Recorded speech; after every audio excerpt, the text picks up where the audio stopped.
Robert! Oh, boy.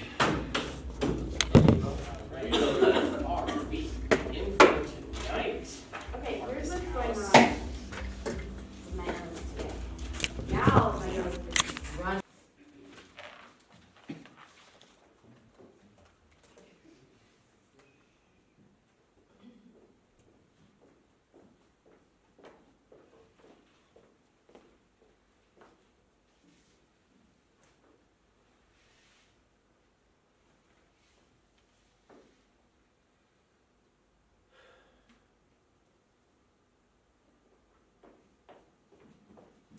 Mr. Katurian, this is Detective Ariel. I'm Detective Topolsky. Who left that on you? What? Who left this on you? The man. Well, why didn't you take it off? It just looks stupid. I didn't think I was supposed to. It just looks stupid. Yes. So, like I was saying, this is Detective Ariel, and I'm Detective Topolsky. Well, the main thing I wanted to say is I have complete respect for you and for everything you do, and I'm happy to help you in any way that I can. Well, that's good to hear. I'm not like some of these, Some of these what? I don't know. some of these types of people who have no respect for the police. I have never been in trouble with the police in my life. In my life. Never been in trouble with the police until now, you mean? Huh? Repeating myself. You have never been in trouble with the police until now, you mean? I'm in trouble with the police? No. What else do you think you're doing here? I'm helping you with your inquiries, I thought. So, we've took you here like this is a social visit? Like, this is a social visit like we're friends of yours? You're not friends of mine? No. You've had your rights read. You've been took out of your home. You've had a fucking blindfold on. Do you think we do this to our good fucking friends? We're not friends, no. But by the same token, I hope we're not enemies. I'm going to hit you so hard in the fucking head. Huh? Am I mumbling? Topolsky, am I mumbling? No. I didn't think it was mumbling. You don't... I will answer everything you want me to. You will answer everything we want you to. There was never a question. You will answer everything we want you to. There was a question. How much are you going to make us fuck you up in the meantime was what the question was. I'm going to try not to make you fuck me up at all, because the reason is I will answer everything. Well, that's a start, isn't it? So, why do you suspect we have brought you here? You must suspect some reason. Look, why don't we just start torturing him and cut out all this shit? What? Who's the number one on this case, Ariel? Me or you? Thank you. Don't listen to him. So, anyway, why do you suspect we have brought you here? I've been racking my brains, but I can't think. You've been racking your brains, but you can't think. No. Well, yes or no? Yes. Huh? Because I haven't done anything. I haven't done any anti-police thing. I haven't done any anti-state thing. You've been racking your brains, but you can't think of a single reason we might have brought you here? Well, I can think of a reason, or not a reason, but a thing that I assume there must be a linkage. Although I can't see how there The could be a linkage. linkage of what? Of what to what? Or of what to what? What? Only the thing of how when you took me away, you took my stories too. And that you have them right there is the only thing. And that I have them where? Have you been reading these papers I've got in front of me? I've been reading. Papers, which for all you know, may have been some immensely classified, very, very secret thing. My eyes caught the titles, just glancing. Oh, like your peripheral vision. Yes. But hang on, for it to be your peripheral vision, you'd have to be turned around. This way. See? Like this way, like sidewards, like this way. I meant... See, like this way, like sidewards. I meant the peripheral vision at the bottom of my eyes. Oh, the peripheral vision at the bottom of your eyes. I don't know if there's a word for that. There isn't. Why would there be a linkage? Your story is you being taken here. It isn't a crime. You read a story. That's what I thought. Given certain restrictions. Of course. The security of the state, the security of the general whatever. I wouldn't even call them restrictions. I wouldn't call them restrictions. I would call them guidelines. Guidelines, yes. Given certain guidelines, the security of whatever. It isn't a crime you write a story. That's what I thought. That's the whole thing. Oh. What's the whole thing? I agree. You read these things, these stories, supposedly. The police are all this. The government is all this. All these political, what would you call them? The government should be doing this. Please, fuck off. You know what I say? I say, if you got a political axe to grind, if you got a political what you call it, then go write a fucking essay. I will know where I stand. I say keep your left wing this, keep your right wing that, and tell me a fucking story, you know? A great man once said, the first duty of a storyteller is to tell a story. And I believe in that wholeheartedly. The first duty of a storyteller is to tell a story. Or was it the only duty of a storyteller is? Yeah, it might have been the only duty of a storyteller is to tell a story. I can't remember, but anyway, that's what I do. I tell stories. No axe to grind, no anything to grind, no social anything whatsoever. And that's why I can't see, that's why you brought me in here. I can't see the reason unless something political came in by accident, or something that seems political came in by accident, in which case, show me where it is. Show me where the bastard is. I'll take it straight out. Fucking burn it, you know? You know what I mean? I have to fill this form out now. It's a form in case anything bad happens to you in custody. We have a mistake here with your name, I think. Your surname is Couturian, yes? Yes. See, we have your first name as Couturian. My first name is Couturian. Your first name is Couturian. Yes. And your second name is Couturian. Yes. Your name is Couturian Couturian? My parents were funny people. Middle initial? Okay. Your name is Couturian Couturian Couturian? Like I said, my parents were funny people. For funny, I guess read stupid fucking idiots. I'm not disagreeing. Your address is Comaneci 4443, Yes. which you share with... My brother, Michael. Ah, Michael. At least it's not fucking Couturian. He's backward. Your brother, yeah. He's not backward, no. He's slow to get things sometimes. Slow to get things. Okay. Next of kin. Michael, my next of kin? Just formalities, Couturian. You know what I mean? Place of work. The Comaneci Abattoir. This writer. It's not so bad. You like your work there? No, but it's not so bad. Cutting up animals. I don't cut stuff, I just clear stuff. Oh, you don't cut stuff, you just clear stuff. Yes, I see. I just cut it, clear it. You just clear it? You don't cut it? Yes. I see.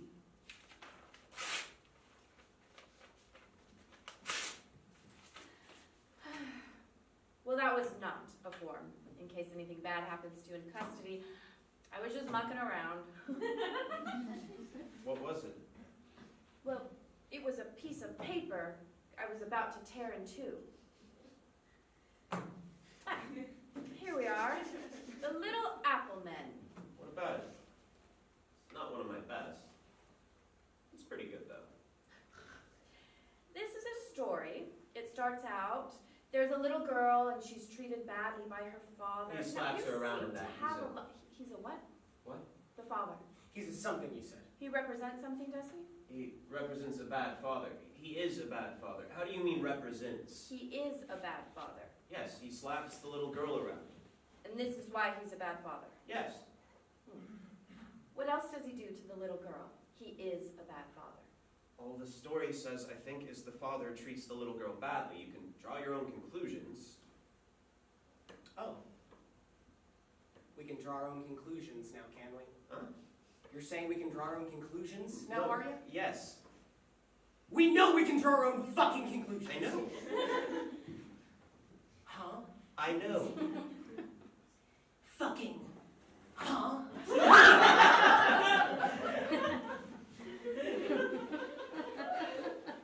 Ariel is getting a bit aggrieved because we can draw our own conclusions is sort of our job. And the first conclusion that we are drawing is exactly how many stories have you got a little girl is treated badly or a little boy is treated badly?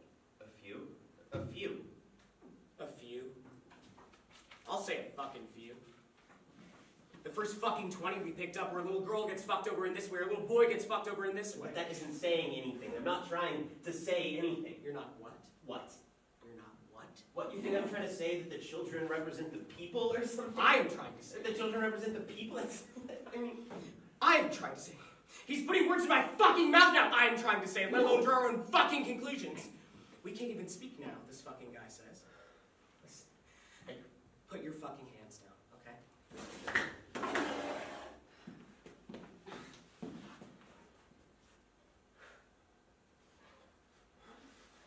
Anytime you're ready, Ariel.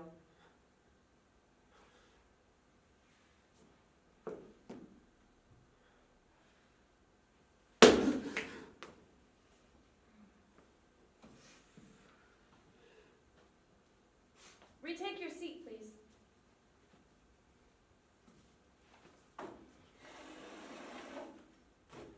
Oh, I almost forgot to mention. I'm the good cop, and he's the bad cop. So, back to literature. The father, as we have established, treats the little girl badly, and one day the girl gets some apples, carves some little men out of these apples. All little fingers, little eyes, little toes, and she gives them to her father, but she says to him they're not to be eaten, they're to be kept, as a memento of when his only little daughter was young. And naturally, the pig of a father swallows a bunch of these applemen whole just to spite her, and they have razor blades in them, and he dies in agony. That's kind of like the end of the story. That should be the end of the story. The father gets his comeuppance. But then it goes on.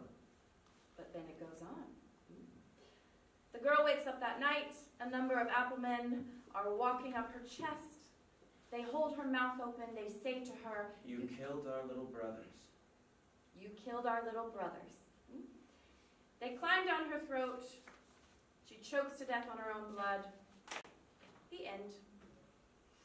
It's a bit of a twist. You think it's a dream sequence? It isn't. What? I said it wasn't my best. You hang out around the Jew quarter, Couturier? The Jew quarter?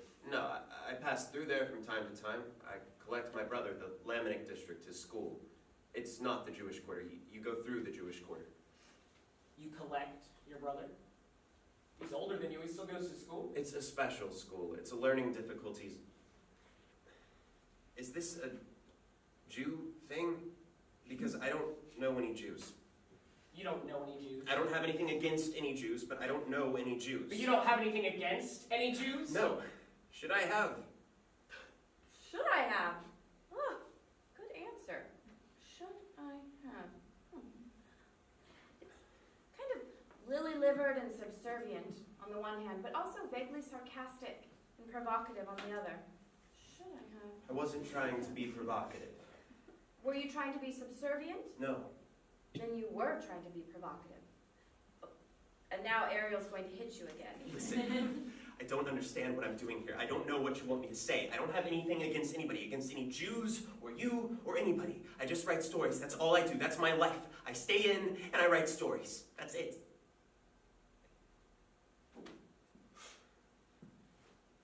This reminds me. I'm gonna go talk to the brother. My brother's at school. See, Ariel and I, we do this funny thing.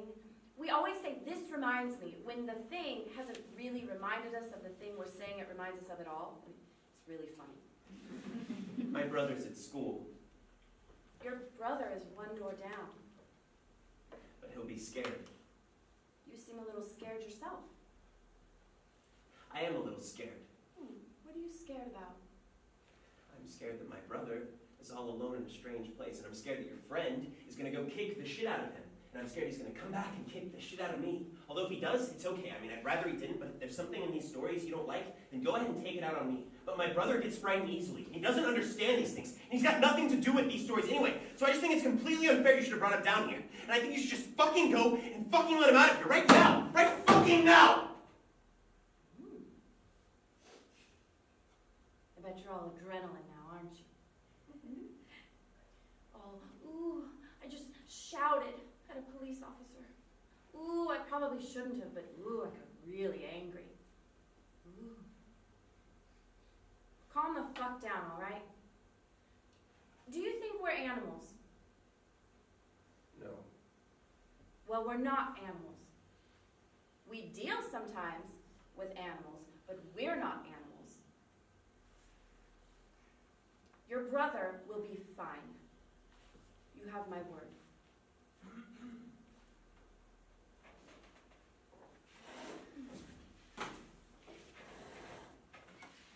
The Tale of the Three-Gibbet Crossroads.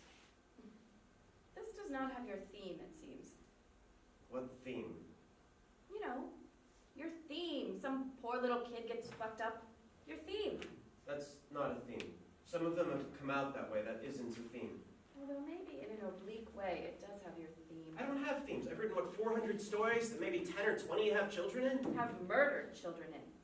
So what, this is about stories that have murdered children in? Do you think I'm trying to say go out and murder children? I'm not saying you're trying to say go out and murder children. Are you saying go out and murder children? No. No bloody way. Are you kidding me? I'm not trying to say anything at all. That's my whole thing. I know. Your whole thing, the first duty of a storyteller. Yes, blah, blah, blah. I know. The Three-Gibbet Crossroads. If any of them do have children in them, it's incidental. If any of them have politics in them, it's incidental. It's accidental. Except the thing is, don't interrupt me when I'm talking. No, I'm sorry. Now, if I ask you something outright, or if I go with my eyes, like, go ahead and say something, like with my eyes, then you go ahead and say something. But if I'm in the middle of something... I know, I'm sorry. ...and you're fucking doing it again. Did I ask you something outright? Did I go with my eyes, like, go ahead and say something? No. No, I didn't. Did I? Did I? See, that was an outright question, and I did go with my eyes, like, go ahead and say something. I'm sorry. I'm nervous. You have a right to be nervous. I know. No, you didn't hear me. I said you have a right to be nervous. Why? The Three-Gibbet Crossroads. What are you trying to tell us in this story? I'm not trying to tell you anything. It's meant to be a puzzle without a solution. And what is the solution? There isn't one. It's a puzzle without a solution. Well, I think there's a solution, but I'm really clever. I mean, you're right. The idea is that you should wonder what the solution is, but the truth is, there is no solution, is there? Because there is nothing worse than the two things it says. There is nothing worse. Is there? A man wakes up in the iron gibbet he's been left to starve to death in. He knows he was guilty of the crime they put him in there for, but he cannot remember what the crime was. Across the crossroads from him are two other gibbets. There's a placard outside one that reads rapist. There's a placard outside the second that reads murderer. There's a dusty skeleton inside the rapist cage. There's a dying old man inside the murderer's cage. Our man can't read the placard outside his own cage, so he asks the old man to read it for him, to find out what he's done. The old man looks at the placard, looks at our man, then spits in his face in disgust. Some nuns come along. They say prayers over the dead rapist. They give food and water to the old murderer. They read our man's crime. The life drains from them. They walk away in tears. A highwayman comes along. Aha. He looks over the rapist without much interest. He sees the old murderer, smashes the lock off his cage, sets him free. He comes to our man's cage, reads his crime. The highwayman smiles slightly. Our man smiles back slightly. The highwayman raises his gun and shoots him through the heart. As our man is dying, he screams out, "Just tell me what I have done."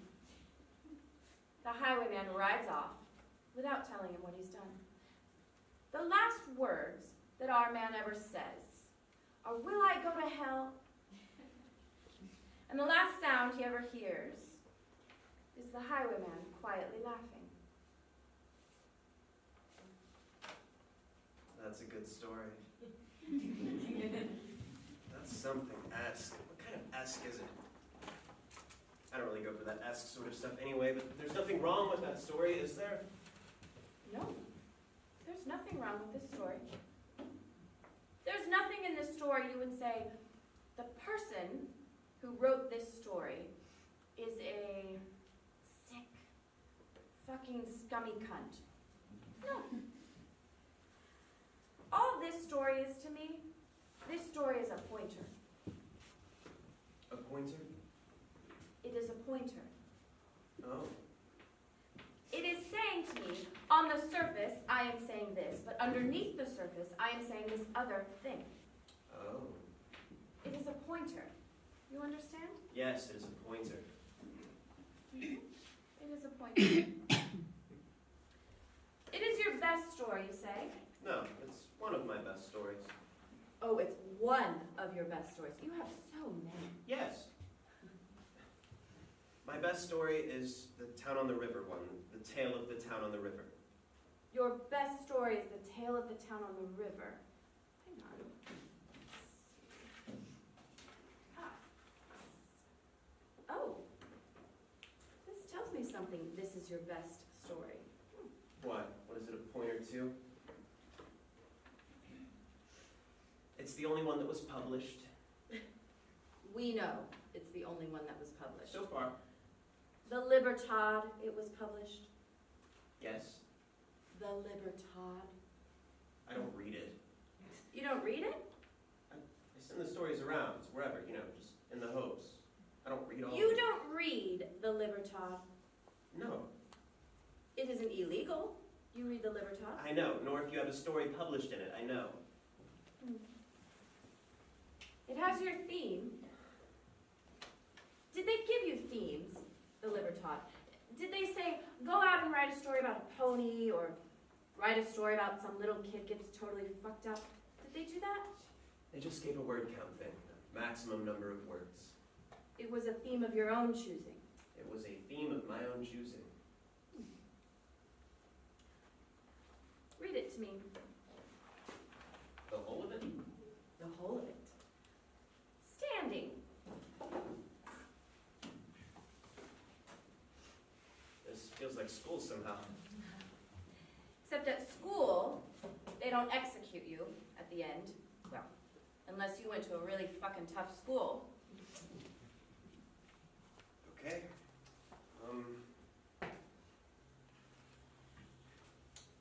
Once upon a time, in a tiny cobble-streeted town, on the banks of a fast-flowing river, there lived a little boy who did not get along with the other children of the town. They picked on and bullied him because he was poor, his parents were drunkards, and his clothes were rags, and he walked around barefoot. The little boy, however, was of a happy, dreamy disposition. And he did not mind the taunts and the beatings and the unending solitude. He knew that he was kind-hearted and full of love, and that someday, someone, somewhere, would see this love inside him and repay him in kind. Then, one night as he sat nursing his newest bruises at the foot of the wooden bridge that crossed the river and led out of town, he heard the approach of a horse and cart on the dark, cobbled street. And as it neared, he saw that its driver was dressed in the darkest of robes, the black hood of which bathed his craggy face in shadow, sending a shiver of fear through the little boy's body. Putting his fear aside, the boy took out the small sandwich that was to be his supper that night, and just as the cart was about to pass onto and over the bridge, he offered it up to the hooded driver to see if he would like some. cart stopped. The driver nodded, got down, sat beside the little boy for a while, sharing the sandwich and discussing this and that. The driver asked the boy why he was barefoot and ragged and all alone. And as the boy told him of his poor, hard life, he eyed the back of the driver's car. It was piled high with small, empty animal cages, all foul-smelling and dirt-lined, and just as the boy was about to ask what kind of animals it was had been inside them, the driver stood up and announced that he had to be on his way.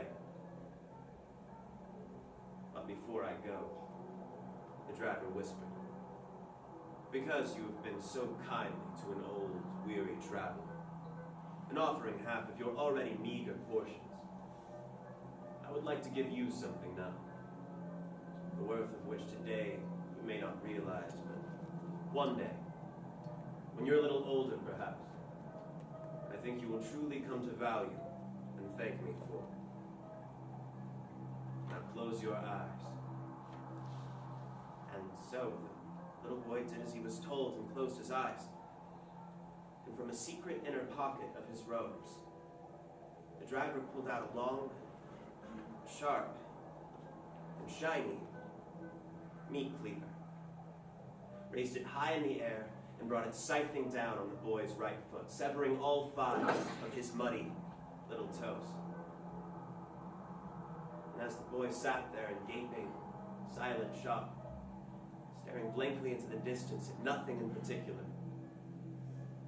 the driver gathered up his bloody toes, tossed them to the gaggle of rats that had begun to gather in the gutters, got back onto his cart, and quietly rode on over the bridge, leaving the boy, the rats, the river, and the darkening town of Hamlin far behind him.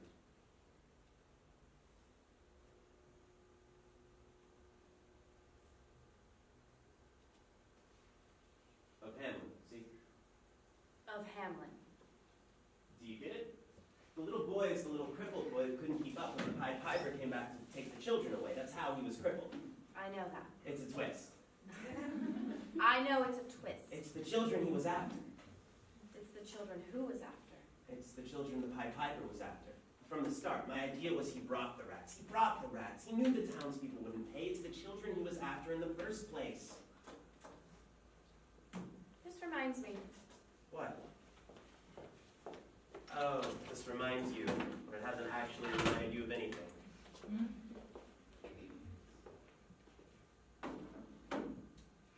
What's in the box? That's my brother. Yes, I believe it is. What's he doing to him? Well, something fucking horrible. I don't know, do I? You said you wouldn't touch him, I haven't touched him. but you said he would be fine. You gave me your word. Couturier, I am a high-ranking police officer in a totalitarian fucking dictatorship.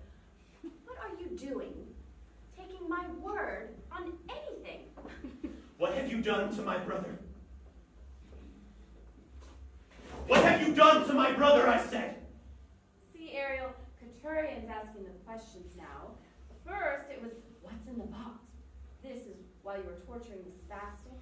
Now, it's, what have you done to my brother? Look, what's in the box? What have you done to my brother?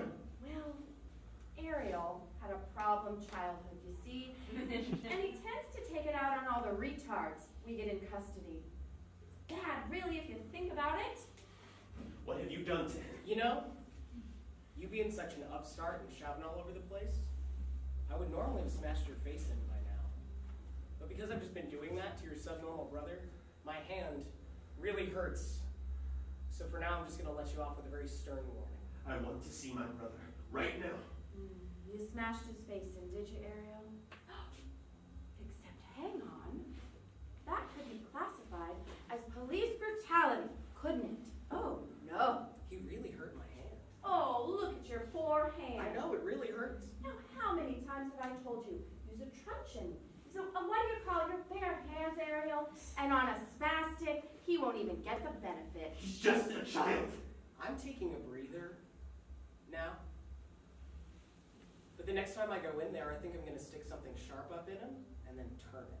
Oh, Ariel, that would definitely be classified as police brutality. I want to see my brother right now! What happened to the third child? You and your brother? He's all I've got. You and your spastic brother. He's not spastic! The writer and his spastic brother. Title for a story, Couturier. He's just a child. No, he's not. You know who was? Andrei Jovakovic. You know who she was? Only from the papers. Only from the papers. What do you know about her? Only from the papers. She's the girl they found on the heath. She's the girl they found on the heath, yes. You know how she died? No, Why don't you know how she died? the papers didn't say. The papers didn't say. You know who Aaron Goldberg was? Only from the papers. Yes. He was the boy they found in the dump, behind the Jewish quarter. You know how he died? No. No. The papers didn't say. The papers didn't say a lot of things. The papers didn't say anything about the third child, a little mute girl. She went missing 3 days ago. The same age, the same area. The papers will be saying something tonight. The papers will be saying something tonight. The papers will be saying a lot of things tonight. About the mute girl? About the mute girl, about confessions, about executions, all that type of stuff.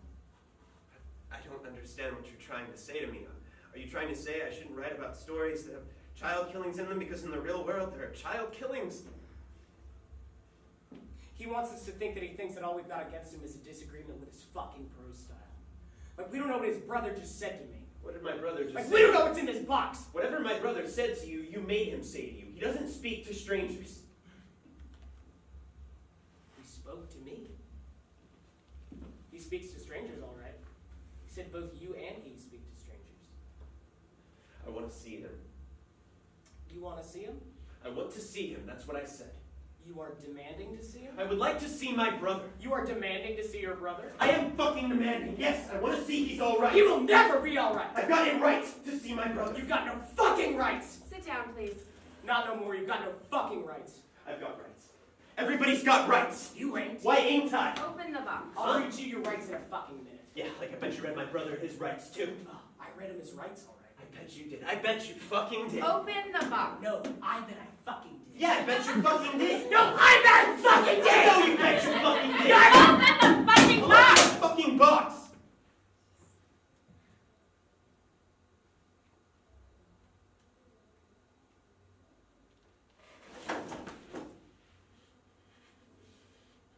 What's that? Retake your seat, please. What are they? What are they? You know what they fucking are. You found them in your fucking house! No. Your brother's already admitted his part, but he's hardly the brains behind the operation, is he? You know how the girl on the heath died? 2 razor blades down her little fucking throat. Both wrapped in apple, funnily enough. You know how the little Jew boy died? His first toe, his second toe, his third toe, his fourth toe, his 5th toe. Those poor little Jew boys' 5 fucking toes. They were found in your fucking house and it has nothing to do with you. I just read They stories. make a nice fucking final twist, don't they? Make him swallow them. Where's the mute girl? Where's the mute girl? Don't make him swallow them. What are you doing?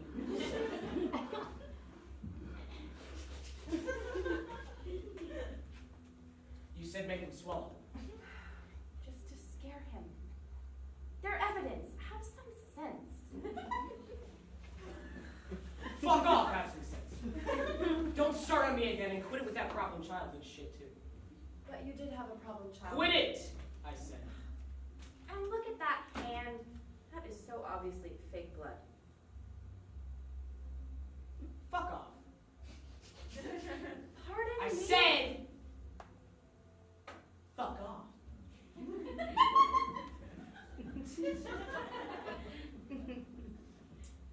So moody. I don't understand a thing that's been going on. No?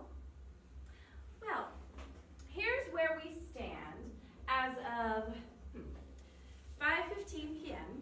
Monday before.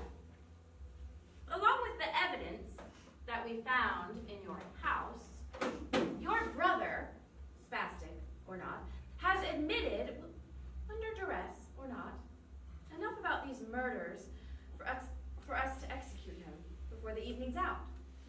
But like Ariel said, he's hardly the brains behind the operation, so we want you to confess too.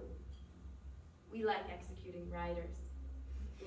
Dimwits, you can execute any day of the week, and we do, but you execute a writer, and it sends out a signal, you know? I don't know what sort of signal it sends out. I mean, that's not really my area, but it sends out a signal. No, I've got it. I know what signal it sends out. It sends out the signal. Don't go around killing little fucking kids. What happened to the mute girl? Your brother didn't seem to want to spill the beans. Detective Topolsky, Mr. Couturian? I've listened to your bullshit for a long time now. I've got some things I'd like to tell you. I don't believe my brother said a word to you. I believe you're trying to frame us for two reasons. One, because for some reason you don't like the kind of stories I write. And two, because for some reason you don't like retarded people cluttering up your streets. I also believe I'm not going to say another word to you until you let me see my brother. So torture me all you like, Detective Topolsky. Because I ain't saying another fucking word. I see. I'd best go get the electrodes then.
Once upon a time, there was a little boy, upon whom his mother and father showered nothing but love, warmth, kindness, all that stuff.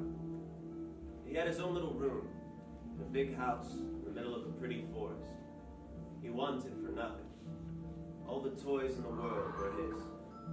All the paints, all the books, papers, pens, all the seeds of creativity were implanted in him from an early age, and it was writing that became his first love.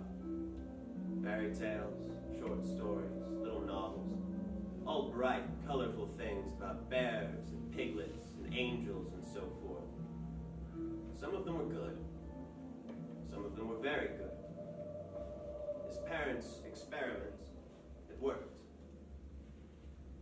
The first part of his parents' experiment had worked. It was on the night of his 7th birthday that the nightmares first started. The room next door to his own had always been kept bolted and padlocked, for reasons the boy was never quite sure of, but never quite questioned, until the low whirring of drills, the scritchety scratch of bolts being tightened, the dull fizz of unknown things electrical, and the muffled screams of a small, gagged child began to emanate through its thick brick walls on a nightly basis. What were all those noises last night, Mama?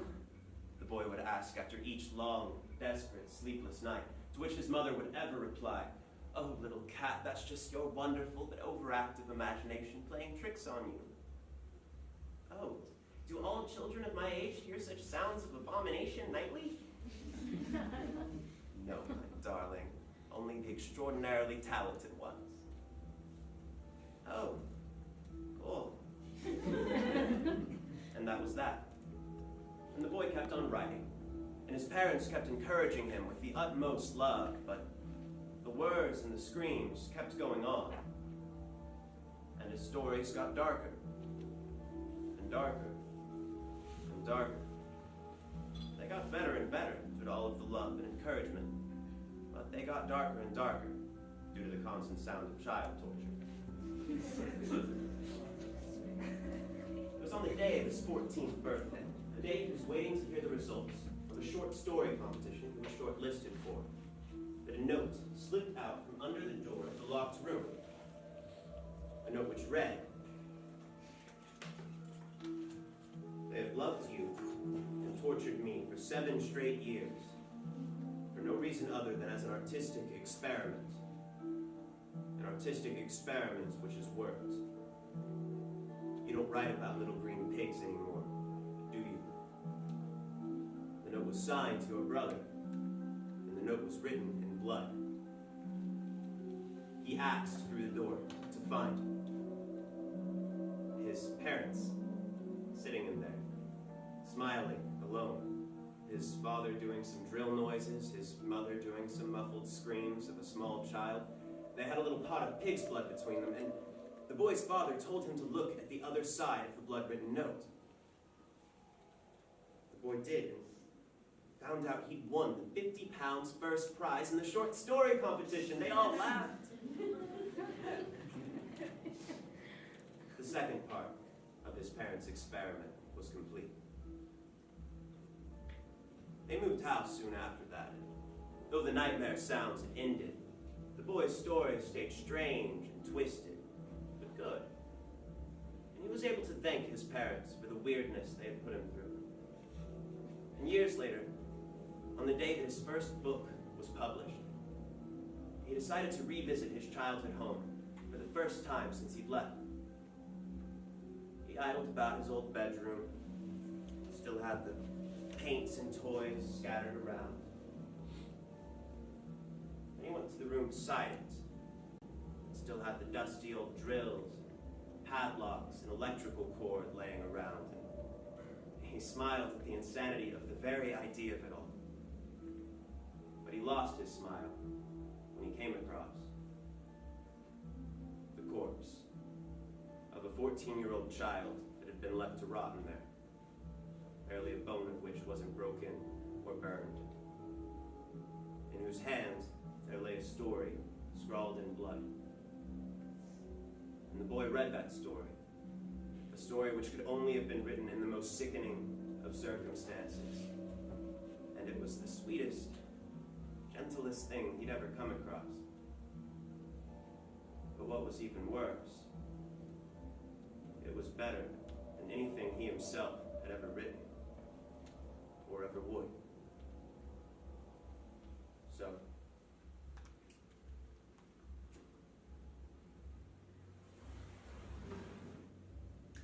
he burnt the story, and he covered his brother back up. He never mentioned a word of what he had seen to anybody.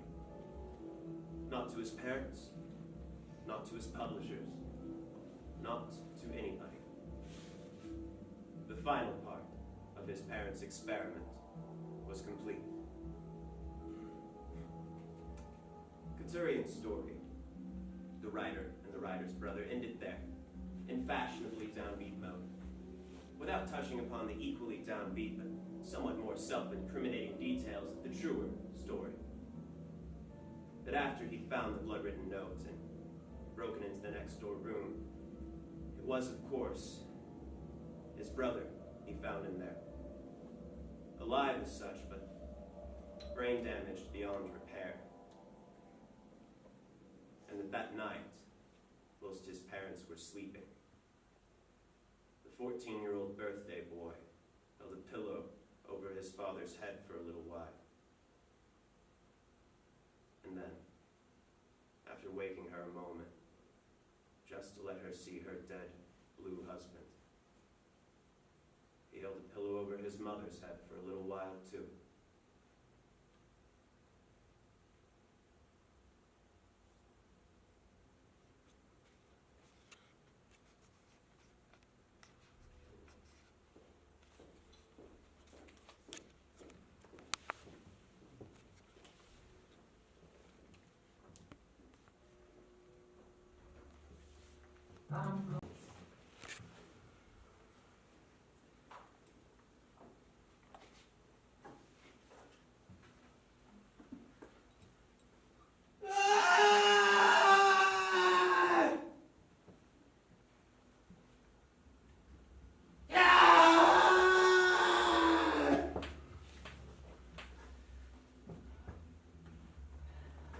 Once upon a time, a long, long way away.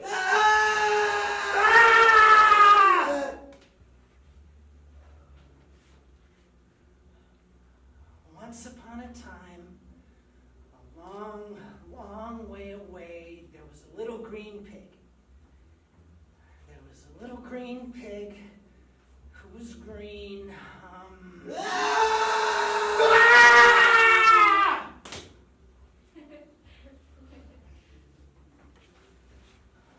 Once upon a time, a long, long way away, there was a little green pig.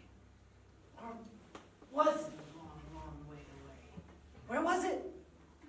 Yes, it was a long, long way away, and he was a little green pig. Oh, shut up, Katurian! Making me forget the little green pig story now with your screaming all over the place. What did the little green pig do next? He said to the man,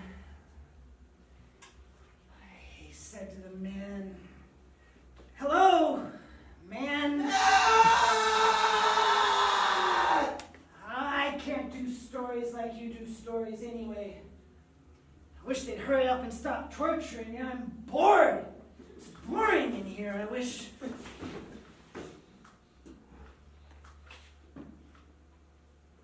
I'll be back for you in a minute. I'm getting my dinner.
Hiya.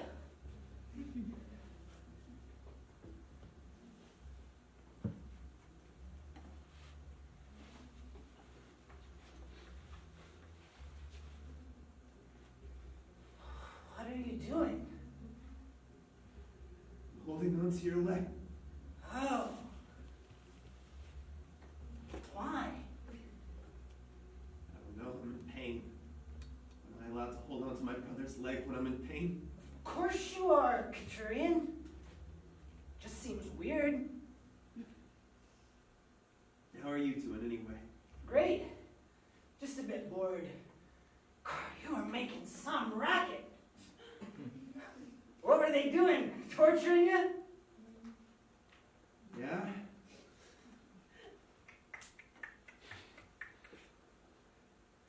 Did it hurt? It didn't hurt, Michael. It wouldn't be torture, would it? No, I suppose. Did yours hurt? Did my what hurt? When they tortured you. They didn't torture me. What? Oh, no. The man came in and said he was going to torture me, but I thought, no way, boy, that hurt. I just told him whatever he wanted to hear, and he was fine then. But I heard you scream. Yes, he asked me to scream. He said I did it really good. So he just told you what to say and you agreed to it. Yeah.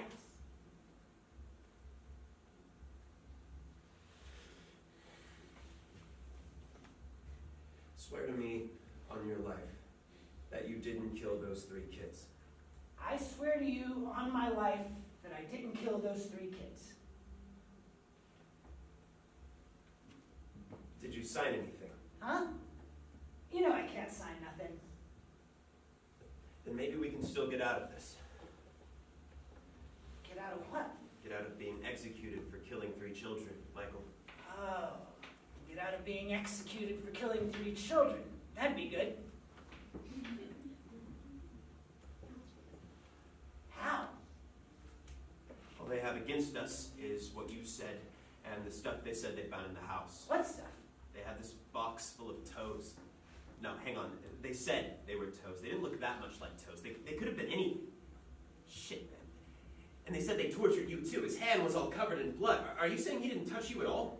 No, he gave me a ham sandwich, except I had to take the lettuce out. Yeah. Let me think for a minute. Let me think for a minute.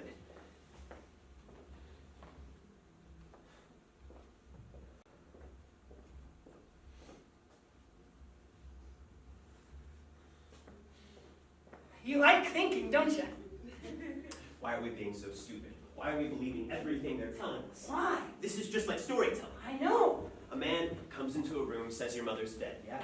I know my mother's dead. No, I know, but like in a story. A man comes into a room, says to another man, your mother's dead. What do we know? Do we know that the second man's mother is dead? Yes. No, we don't. No, we don't. All we know is that a man has come into a room and said to another man, your mother is dead. That is all we know. First rule of storytelling, don't believe everything you read in the papers. I don't read the papers. Good. You'll always be one step ahead of everybody else. I think... I'm pretty sure I don't know what you're going on about, Katurian, but you're funny, though. A man comes into a room and says, your brothers just confessed to the killing of 3 children and we found one of their toes in a box in your house. What do we know?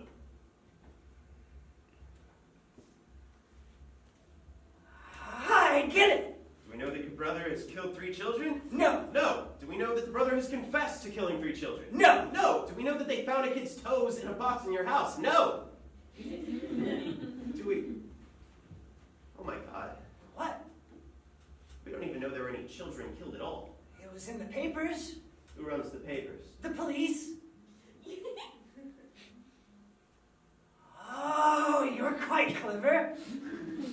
Oh my God. A writer in a totalitarian state is interrogated about the gruesome content of his short stories and their similarities to a number of child murders that are happening in his town. A number of child murders that aren't actually happening at all. I wish I had a pen right now. I could do a decent story out of this. If they weren't going to execute us in an hour.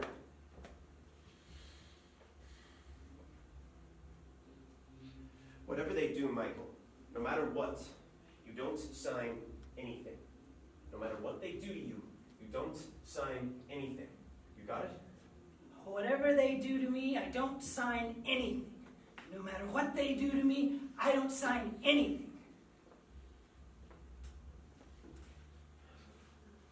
Can I sign your name? Especially don't sign my name. Especially don't sign my name. I killed a load of kids, son, Katurian. You little shit. And it was nothing to do with his brother Michael, not even a bit, son, Katurian. Beat the shit out of you. Don't. Oh, Jesus, Michael. Sorry, Katurian. It's all right, Michael. We'll be all right. We'll get out of here if we just stick together. Yeah.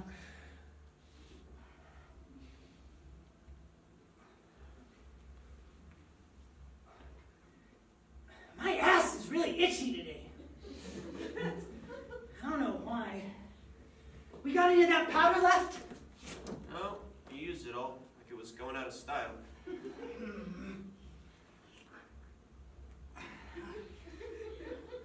We ain't going home for a while anyway, are we? No. Gonna have to sit here with an itchy ass then. Yeah, but could you keep telling me about it? Because it's really keeping my spirits up. Really? No, you're just being stupid. You can't have an ass keep your spirits up, can you? Depends on the ass. What? Stupid.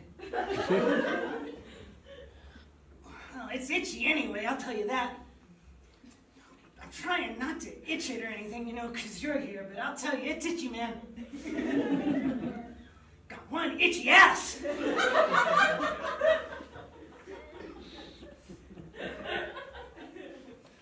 Tell us a story, Katrin. Take my mind off Take your mind off your itchy ass. my itchy ass, yeah. What story do you want? The little green pig. No, that's just silly. It's not just silly, it's good. Little green pig. I was trying to remember it just now. No, I'll do a different one. What'll I do? Do the Pillowman. Why the Pillowman? Jeez, that one's from a while ago, isn't it? Yeah. It's from like a while ago. Let me see. How does that one start? Once upon a time. No, I know. I'm trying to think how it actually starts. Once upon a time. All right. Jesus. Once upon a time, there was a man who did not look like normal men. He was about 9 feet tall, and he was all made up of these fluffy pink pillows. His arms were pillows, and his legs were pillows. His body was a pillow. His fingers were little pillows. Even his head was a pillow, a big round pillow. A circular pillow. It's the same thing. But I prefer a circular pillow. His head was a circular pillow. And on his head, he had 2 button eyes and a big smiley mouth, which was always smiling. So you could always see his teeth, which were also pillows, little white pillows. Pillows. Do your mouth smile like the Pillowman's mouth is.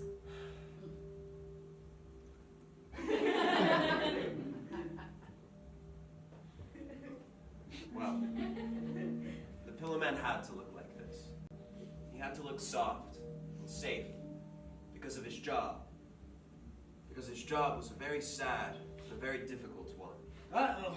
Here it comes.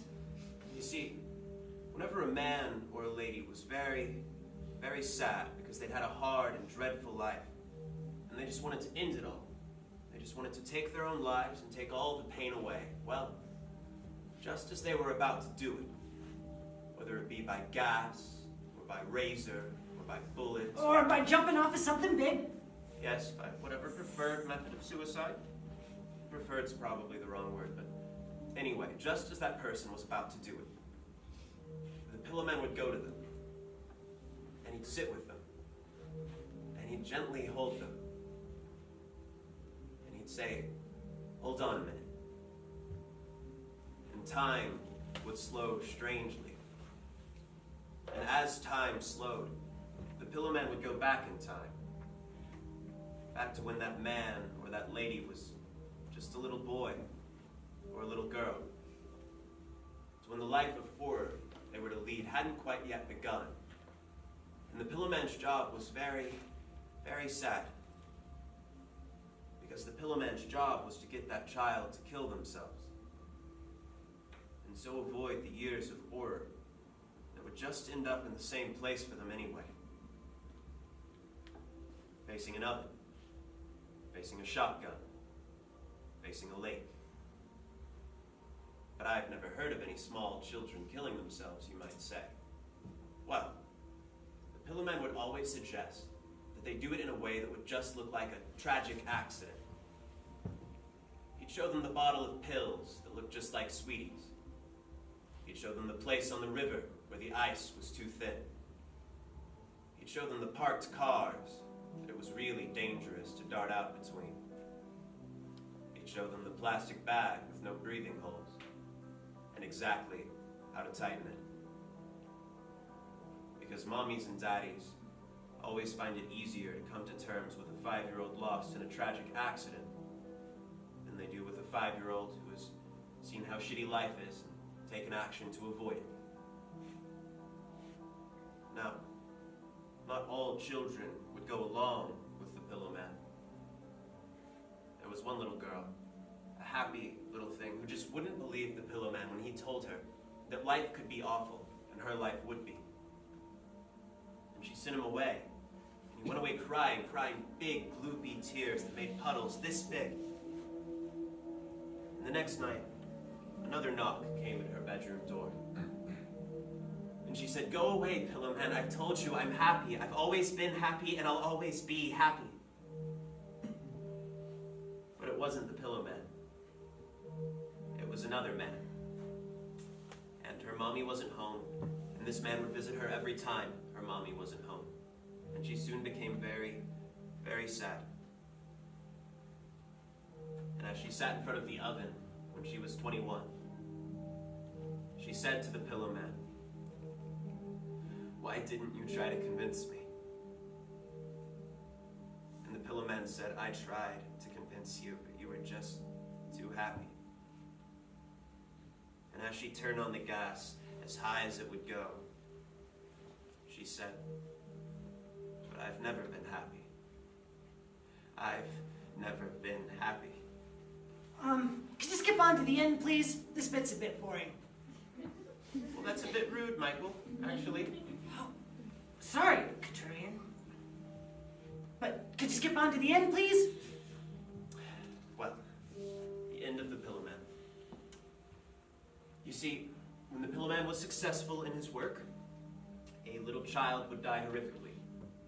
And when the Pillowman was unsuccessful, a little child would have a horrific life, grow up into an adult who'd also have a horrific life, and would then die horrifically. So as big as he was and as fluffy as he was, the Pillowman, he'd just go around crying all day long. His house would just be puddles everywhere. So he decided he'd do just one final job, and that'd be it. So he went to this place beside a pretty stream that he remembered from a time before. I like this bit. He brought a little can of petrol with him. And there was this old weeping willow tree there. And he went under it, and he sat, and he waited there a while. And there were all these little toys under there. Say what the toys was. There was a little car, and a little toy dog, and a kaleidoscope. There was a little toy dog. Did it yap? Did it what? Did it yap? Yes. Anyway, there was a little caravan parked nearby, and the Pillowman heard the door open and little footsteps come out. And he heard a boy's voice say, "I'm just going out to play, Mom." And the mother's voice said, "Well, don't be late for your tea, son. I won't be, Mom." And he heard the little footsteps come closer, and the branches of the willow tree parted. And it wasn't a little boy at all. It was a little pillow boy. And the pillow boy said, "Hello," to the Pillowman. And the Pillowman said, "Hello," to the pillow boy. And they played with the toys for a while. With the car and the kaleidoscope and the little toy dog that yapped? Well, I bet mostly with that little toy dog, huh? And the Pillowman told him all about his sad job and the dead kids and all that type of stuff. And the little pillow boy understood instantly, because he was such a happy little fella. All he ever wanted to do was to be able to help people. So he poured the can of petrol all over himself. And his smiley mouth was still smiling. And through his gloopy tears, the Pillowman said, "Thank you," to the pillow boy. And the pillow boy said, "That's all right. Will you tell my mommy I won't be having tea tonight?" And the Pillowman said, "Yes, I will." Light. And the pillow boy struck a match. And the Pillowman sat there, watching him burn. And as he gently started to fade away, the last thing the Pillowman saw was the Pillow Boy's happy, smiling mouth as it slowly melted away, stinking into nothingness. That was the last thing he saw. The last thing he heard was something he hadn't even contemplated. The last thing he heard was the scream of the 100,000 children he helped to commit suicide, coming back to life and going on to lead the cold, wretched lives that were destined to them, because he hadn't been around to prevent them. Right on up to the screams of their sad, self-inflicted deaths, which this time, of course, would be conducted entirely alone.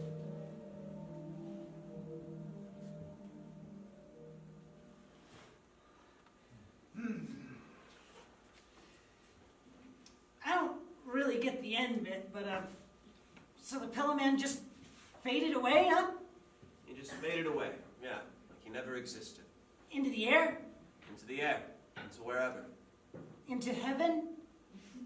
No, into wherever. I like the Pillowman. He's my favorite. It's a bit downbeat, I'll admit, but...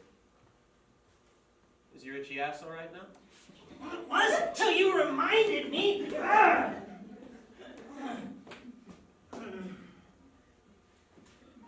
still can't figure it out. Figure what out? Figure out the Pillowman? No, I thought I'd hidden it really well. Hidden what really well? The box with the little boy's toes in it. I thought I'd hidden it really well. I mean, first I put it under all my socks and pants in the drawer, which, all right, wasn't very well hid. But then when they started to smell, I hid them in the dirt, in a Christmas tree pot in the attic. Because I knew we wouldn't be getting the Christmas tree out for ages. Like, till Christmas. And I'd give them plenty of time to go moldy. They're already a bit moldy. Were they moldy when you saw them? They must have used sniffer dogs or something. You know those sniffer dogs? They must have used them, because no way I hit it brilliant. Christmas tree pot. You only see it once a year. You just told me. You just told me you didn't touch those kids. You just lied to me. No, I didn't. I just told you the man came in and said he'd torture me unless I said I killed those kids. So I said I killed those kids. That doesn't mean I didn't kill those kids. I did kill those kids. You swore to me on your life that you didn't kill those 3 kids. Yeah, see, with that one, the swear to me on your life you didn't kill those 3 kids. Yeah, I was kind of playing a trick on you. Sorry, Katurian.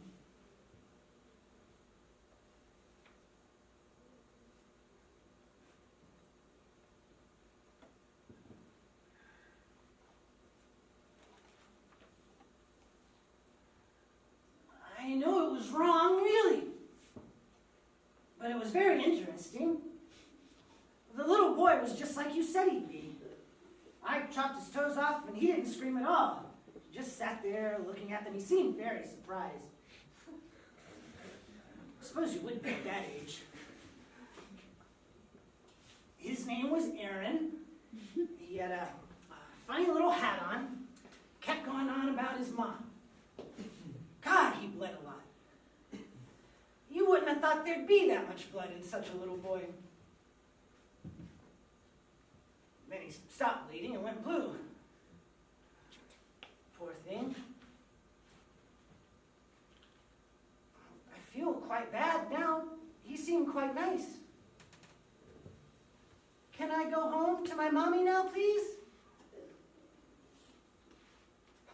But the girl was a pain in the ass, kept bawling her eyes out, and she wouldn't eat them. She wouldn't eat the Appleman, and I spent ages making them. It's really hard to get the razor blades inside. You don't say how to make them in the story, do you? I checked. Anyway, I had to force them down her. Only took 2. Not being mean or nothing, but at least that shut her up.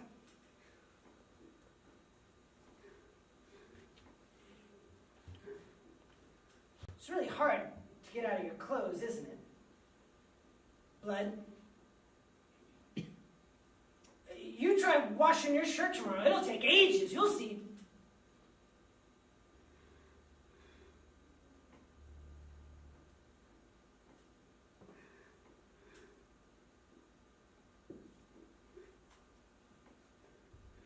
Katurian?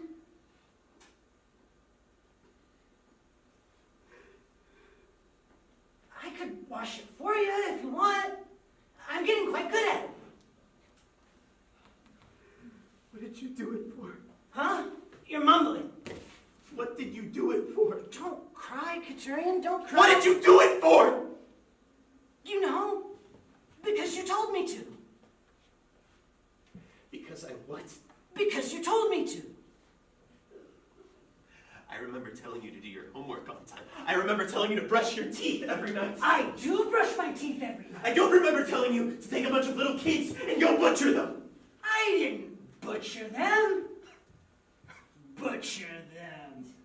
It'd be more like...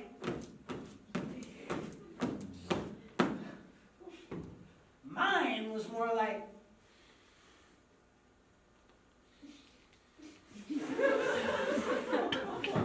And...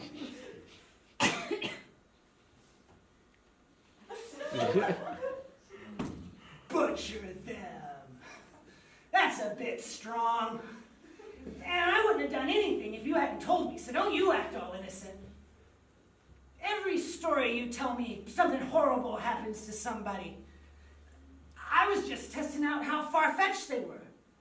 Because I always thought some of them were a bit far-fetched. You know what? They ain't all that far-fetched. How come you never acted out any of the nice ones? Because you never wrote any nice ones. I wrote plenty of nice ones. Yeah, like 2. No, I'll tell you why you never acted out any of the nice ones, shall I? All right. You never acted out any of the nice ones because you're a sadistic, retarded, fucking pervert who enjoys killing little kids. And even if every story I wrote was the sweetest thing imaginable, the outcome would still be the fucking same. Well, we'll never know, will we? Because you never did.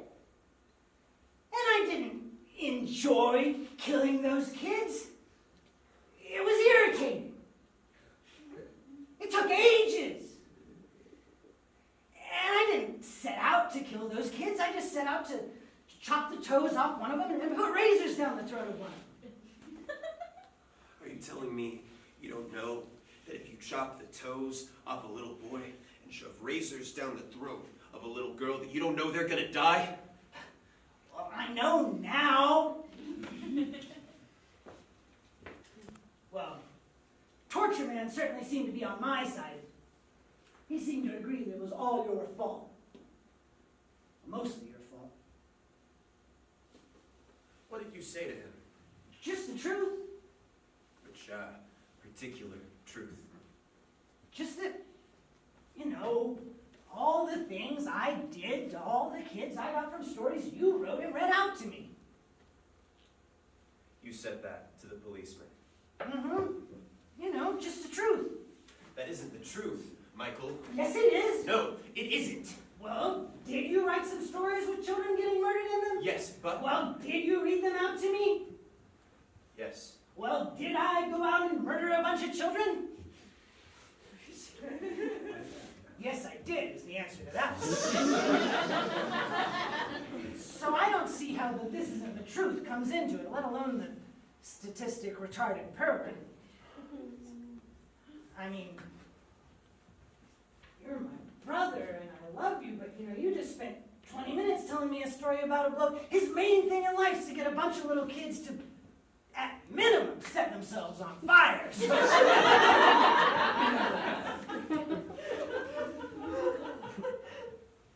and he's the hero.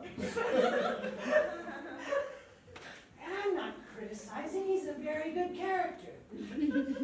He's a very good character. He reminds me a lot of me. How does he remind you of you? You know, getting little children to die, all that. The Pillowman never killed anybody, Michael. And all the children that died were going to lead horrible lives anyway. You're right. All children are going to lead horrible lives. You may as well save them the hassle. Not all children are going to lead horrible lives.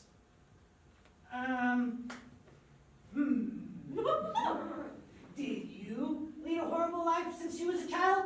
Yes. Did I lead a horrible life since I was a child? Yes. That's 2 out of 2 for a start. The Pillowman was a thoughtful, decent person who hated what he was doing. You are the opposite in every respect. Well, okay, you know I'm no good at opposites, but I think I know what you're saying. Thank you.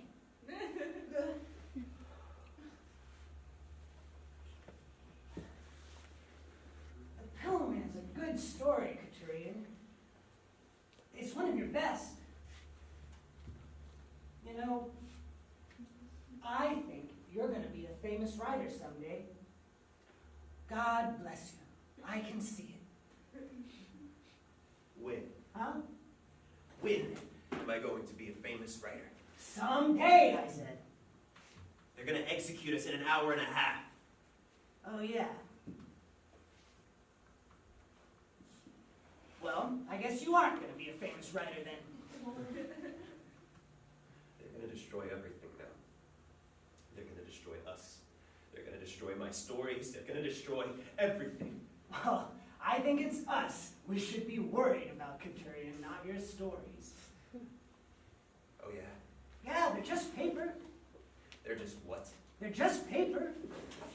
They came in here right now and said, we're going to burn 2 out of the 3 of you. You, your brother, or your stories. I'd have them burn you first, I'd have them burn me second, and I'd have it be the stories they saved. You just banged my head on the floor. I noticed that. You just banged my head on the I floor. said I noticed that! You're just like Mom and Dad.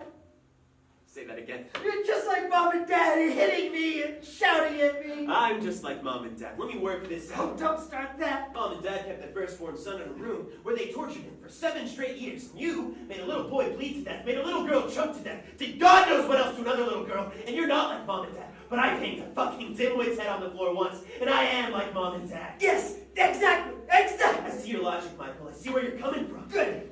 You should. I'll tell you this.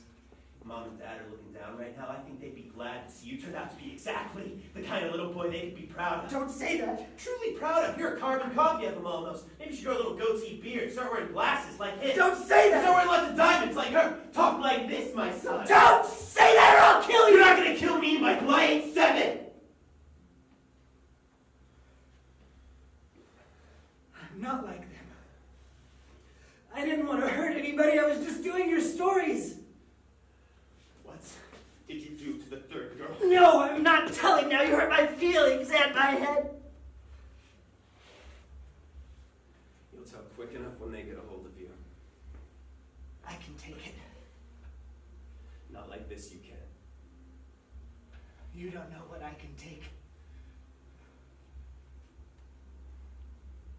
No. I suppose I don't. When I was in here, listening to you screaming next door, I thought this must have been kind of like how it was for you all those years. Well, let me tell you, it's easier from this side. I know it is. You only had it for an hour, and you came in whinging your snotty head off. Try it for a But lifetime. that doesn't excuse anything. It excused the 2 you murdered. Why shouldn't it excuse?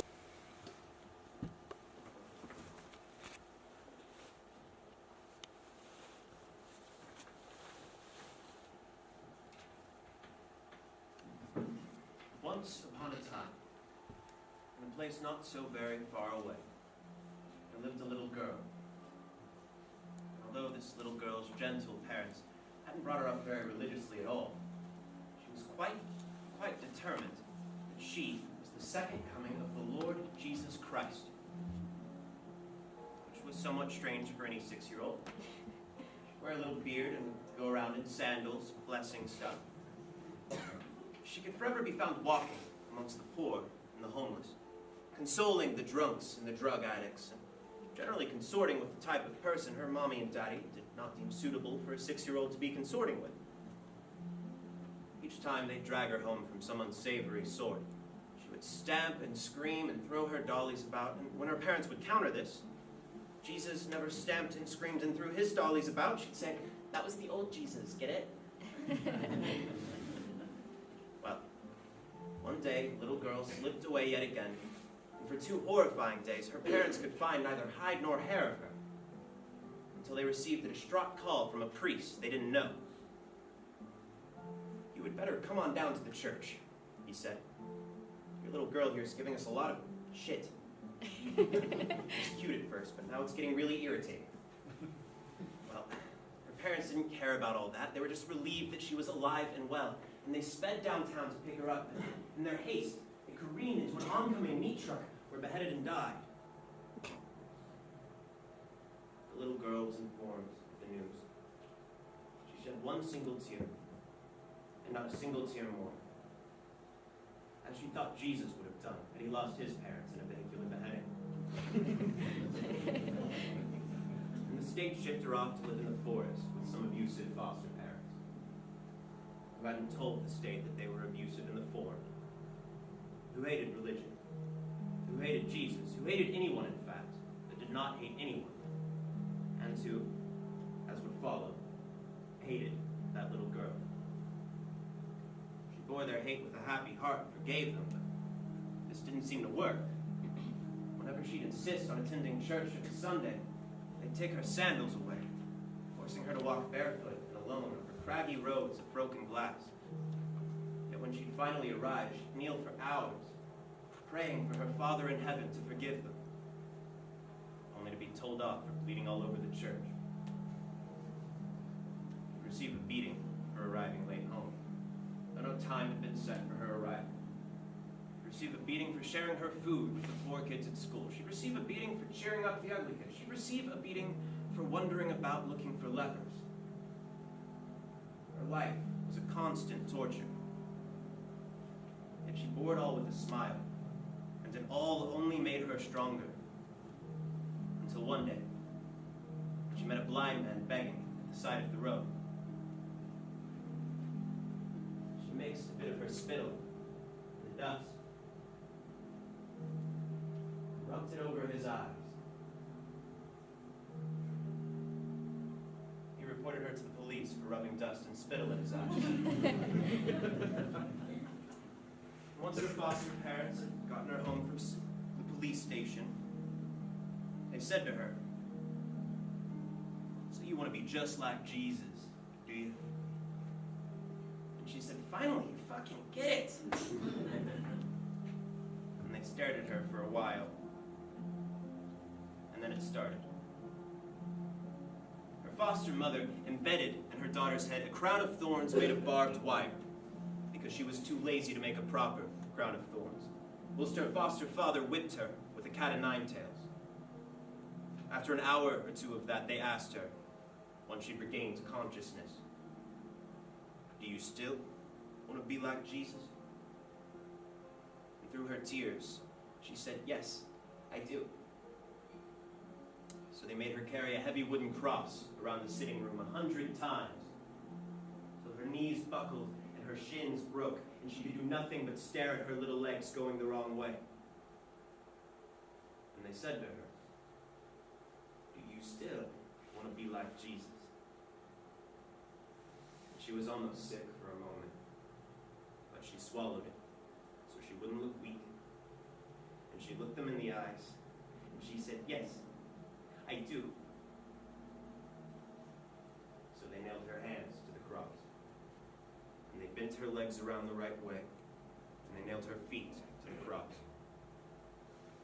And they stood the cross up on the back wall, and they left it there, and went to watch television. And when all the good programs were over, they turned it off, and they sharpened a spear. And they said to her, "Do you still want to be like Jesus?" And she swallowed her tears, and she took a deep breath. She said, "No, I don't want to be like Jesus. I fucking am Jesus." And they stuck the spear in her side. And they left her there to die. And they went to bed. And in the morning, they were quite surprised that she wasn't dead. So they took her down from the cross, and they buried her alive in a little coffin with just enough air to live for 3 days. And the last voices she heard were her foster parents calling down, "Well, if you're really Jesus, you'll rise again in 3 days, won't you?" The little girl thought about that for a while. And she smiled to herself. And she whispered, "Exactly. Exactly." And she waited. And she waited. And she waited.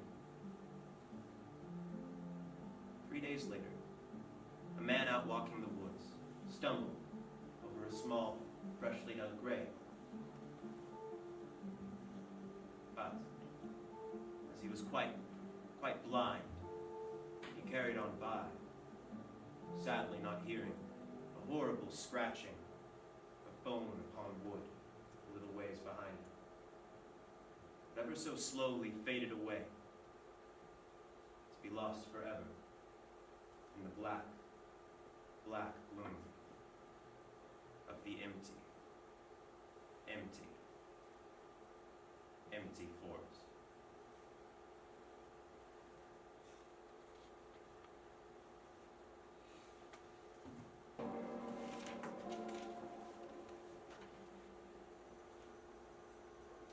I hereby confess to my part in the murders of 6 people.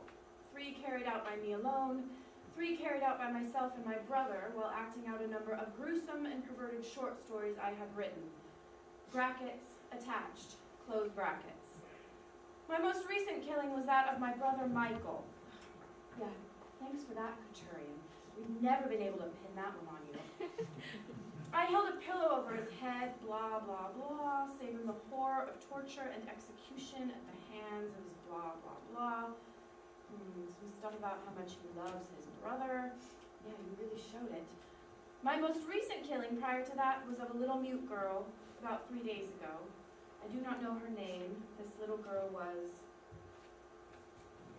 This little girl was what? It's the end of the picture. Right quicker. Yeah, write quicker. Or is it write more quickly? Write quicker, write more quickly. It's right quicker. It's write quicker. Doing your fucking exams? I'm sorry. Killed as we acted out a story called The Little Jesus. What? Which one's Little Jesus? I didn't see that one. We acted out a story called The Little Jesus. Where did you leave her body? I've drawn a map. There's a wishing well about 200 yards behind our house in the Comanche Forest. Behind that wishing well, her body's there, along with 2 other people's, 2 adults. What 2 other people? I'm getting to that. Where are you up to? She'd wear a little beard and would go around in sandals. Ariel, if you're going to read a story to find out how a child got murdered, wouldn't it be an idea to just skip to the end of it? Right. Like, skip to the bit about the crown of thorns, or skip to the bit about the cat of 9 tails, or skip to the bit about the carrying a crucifix around the room until their legs fucking buckled, Or skip to the bit right after that. I'm gonna call the forensics team and get them to pick up the body.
does there have to be people like you?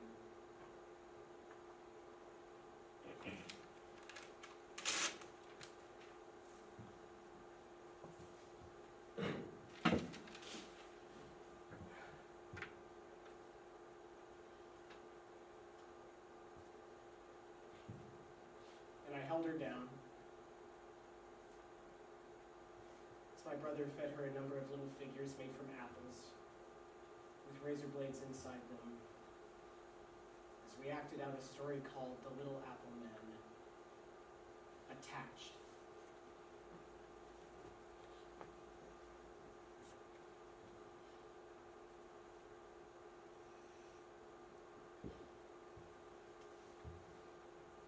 And I held him down as my brother cut his toes off, as we acted out a story called The Tale of the Town on the River, Attached.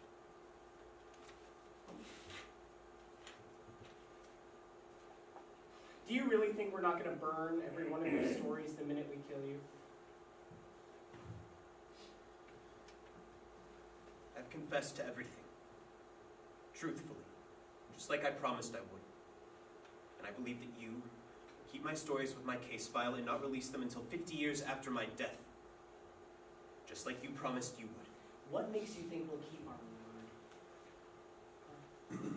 Because I believe that deep down, you are honorable people.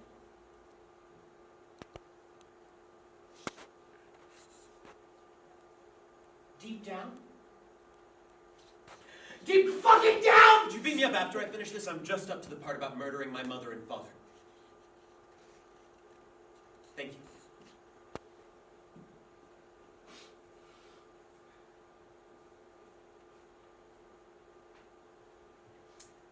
You killed your mom and dad?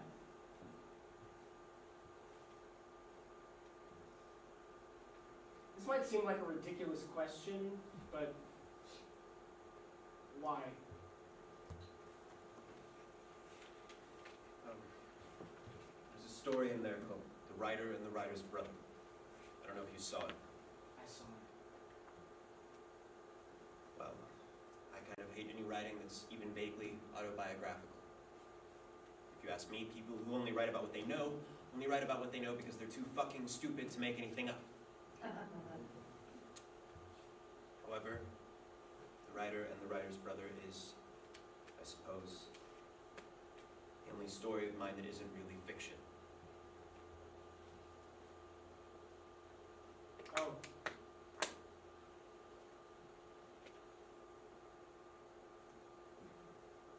How old was he when they started? He was 8, I was 7. How long did it go on for? 7 years. And you heard it all those years? I didn't know what it was exactly till the end, but yes. And then you killed him.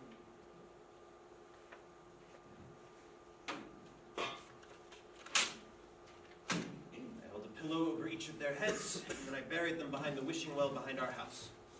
I thought the wishing well was kind of apt. Anyway, it's the same place where the mute girl's buried.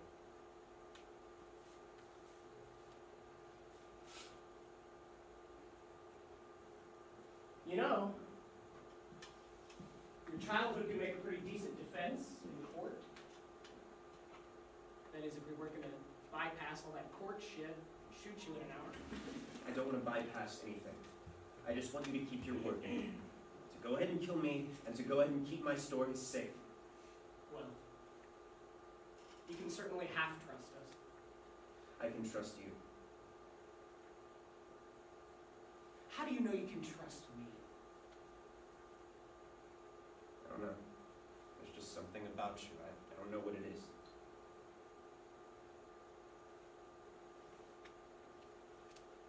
Oh, really?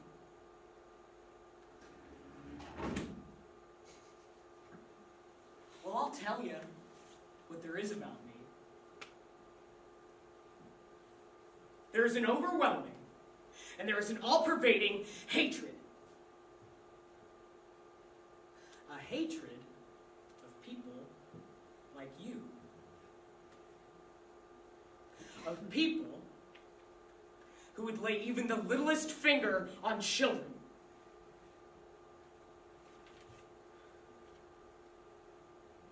I wake up with it. It wakes me up. It rides on the bus with me to work, and it whispers to me, they will not get away with it.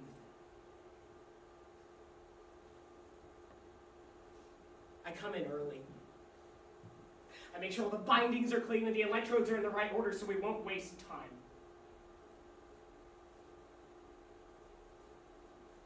I admit it. Sometimes I use excessive force. And sometimes I use excessive force on an entirely innocent individual. But I'll tell you this. If an entirely innocent individual leaves this room for the outside world, they're not going to contemplate even raising their voice to a little kid again in case I fucking hear them and turn them back in here for another load of excessive fucking force!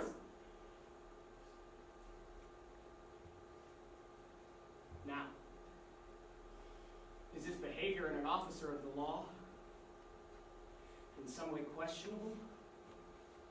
Morally? Of course it fucking is. But you know what? I don't fucking care. Because when I'm an old man, you know what? Little kids are gonna follow me around. And they're gonna know my name and what I stood for. And they're gonna give me some of their sweets and thanks. And I'm gonna take those sweets and I'm gonna tell them to get home safe. And I'm gonna be happy.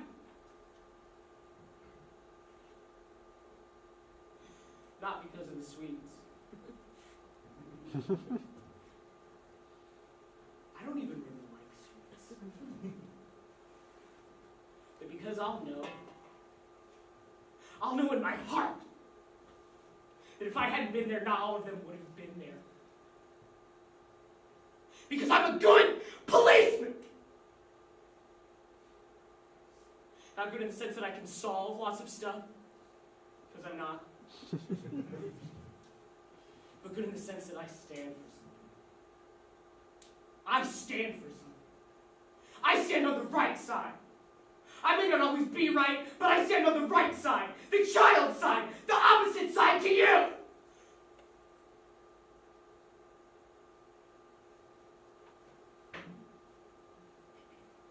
And so naturally, when I hear that a child has been killed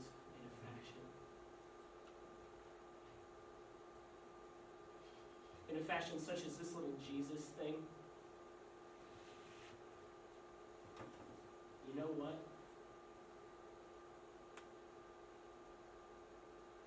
I would torture you to death just for writing a fucking story like that, let alone acting it out.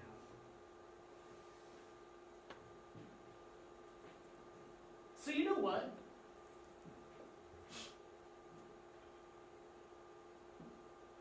Fuck what your mom and dad did to you and your brother. Fuck it. I would torture the fuck out of them if I'd had them here, just like I'm gonna torture the fuck out of you now too. Because two wrongs do not make a right. Two wrongs do not make a right!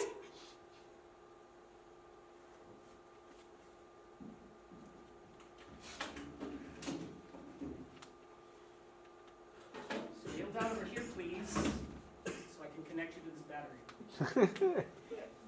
Come on, not again. Kneel down over here, please, I said. What's going on? I was just about to connect him to this battery. Jesus, what kept you? We're talking. What about? Nothing! Were you doing your children are gonna come up to me and give me sweets when I'm an old man speech?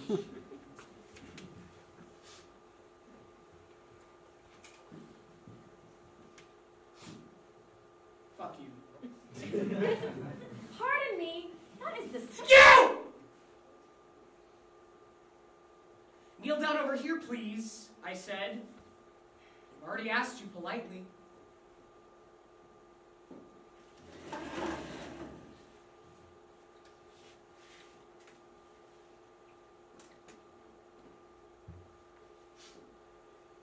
was the first one to tell you to kneel down, Ariel? Your mom or your dad? Fuck me. I'm guessing your dad, right? Oh. You didn't go and tell him all your dad shit, did you, Ariel? Jesus. No! Topolsky. I didn't go and tell him all my dad's shit. What? Oh, shit. That's a line. You keep chipping away with that shit. Don't you? That problem childhood shit. You don't keep chipping away with anything. You're the one who keeps bringing your problem childhood up. I haven't said a word about my problem childhood. I wouldn't use the phrase problem childhood to describe my childhood. Well, what phrase would you use? A fucked by your dad childhood? Well, that isn't a phrase. Would you like to give the prisoner any further information, Topolsky? I'm just tired of everybody around here using their shitty childhoods to justify their own shitty behavior. My dad was a violent alcoholic. Am I a violent alcoholic? Yes, I am, but it was my personal choice. I freely admit it. I would like to get back to torturing the prisoner now, please. Get back to torturing the prisoner now. You've kept him waiting ages. You've overstepped the mark today, Topolsky. I'm reading through the prisoner's confession to ensure that we've left no aspects of this case unaccounted for. I'm doing my job. I'm not torturing a condemned fuckwit just to satisfy my own sadist vengeance fantasies.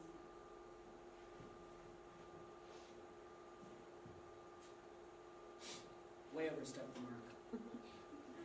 Hurry up and torture the prisoner, please. We've got to shoot him in half an hour. Where's your father now, Ariel? Do not say a word, Topolsky. Do not say a word. I'm not saying a word. I'm reading through his confession. I'm doing my job, like I say. Is he in prison? You shut your mouth also, pervert! Or you'll do what? You'll torture and execute me? Is he in prison? He's not in prison, no. What did I just actually say? Never arrested him? They couldn't. Topolsky! It would be very bad for all involved if we were to continue with this line of conversation. Yes. I have a dreadful feeling you're right. So, everyone just shut up. Why couldn't they arrest him? Why couldn't they arrest him? They couldn't arrest him because Ariel had already murdered him, of course. Well, it wasn't really murder. More like self-defense, diminished responsibility and all that. I just call it murder to tease him. Hey, I'd murder my dad too if he crawled into bed with me every week since the age of 8. You know? He held a pillow over his head while he was sleeping. See, you boys have a lot in common.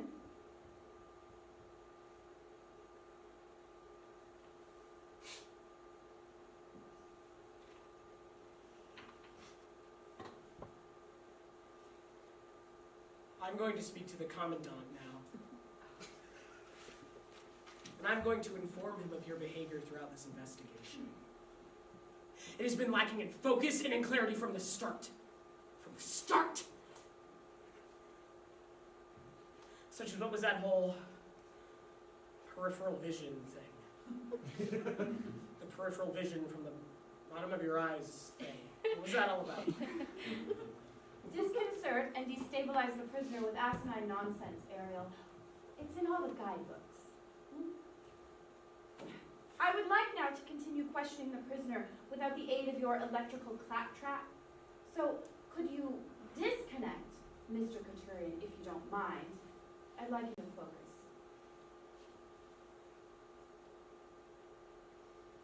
And I shall ask the Commandant to have me replace you as number 1 on this investigation.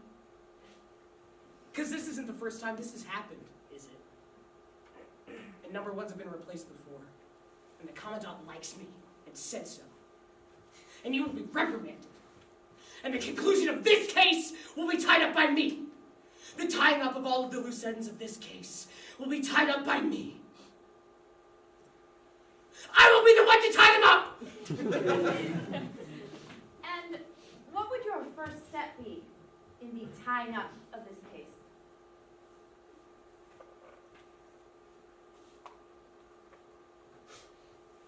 Well, as I was about to do before he came in and said all those things, the first step would be to connect the prisoner to the aforesaid electricity, wasn't it? Why? Why? Because he killed those fucking kids! See, my first step would be to ask him a number of questions pertaining to the killing of the mute girl. Uh-huh. My first question would be, is it true, Mr. Couturier? I do it like that, sort of formal. Is it true, Mr. Couturier, that you and your brother, in acting out the little Jesus story, at one point placed a crown of thorns on that little girl's head? Yes, it is true. It is true. My second question would be, was this before or after you whipped her with a cat of nine tails? After. We know all this. My third question would be, did you then make her walk around while carrying a heavy wooden cross, which you then proceeded to crucify her upon? Yes, we did that. You did that. Did you then, to top it all, stick a big fucking spear in her pretty little side? Yes, we did. I'm ashamed. Did you then bury this girl? Yes. I said we know all this. In the story itself, the little girl is still alive when she's buried. Was the little mute girl still alive, or was she dead when you buried her? What? Was the little mute girl still alive, or was she dead when you buried her?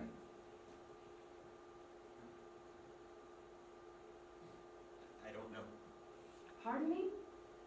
I don't know. You don't know? You don't know if she was alive or if she was dead. Ariel, on the way to your friend, the Commandant, could you call the search team, get them to hurry it up a bit, just in case it's a live little mute girl we're getting them to dig up? Thanks, babe.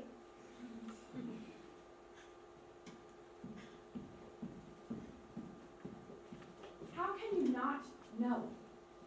It was hard to tell. She wasn't breathing that much. I think she was dead. I think she was. She's got to be by now, hasn't she, after all that? Has she? Has she got to be? I don't know. I mean, I've never crucified a child and buried her in a coffin, so I don't know. I'd assume she was dead, but I don't know.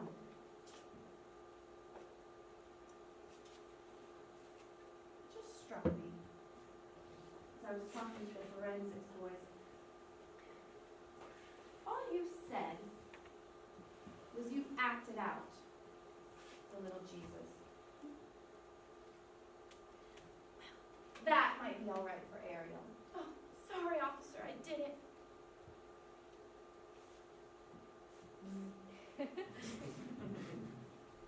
That's not all right for me. See, Ariel is a policeman. He polices. A police dog can police. I'm a detective. I sometimes like to detect. I'm sure she was dead. Not sure enough, though, huh?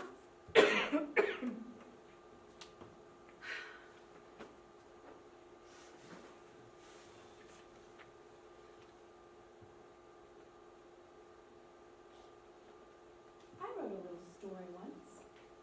Yeah? Sort of summed up my worldview in some ways. Well, no. Didn't really sum up my worldview. I don't have a world view. I mean, I think the world's a pile of shit, and that's not a world view, is it? Or is it? Anyway, I wrote this little story once, and all right.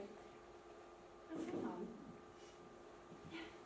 If it doesn't sum up my worldview, it sums up my view of detective work and the relation of that detective work to the world at large. Huh. That's it.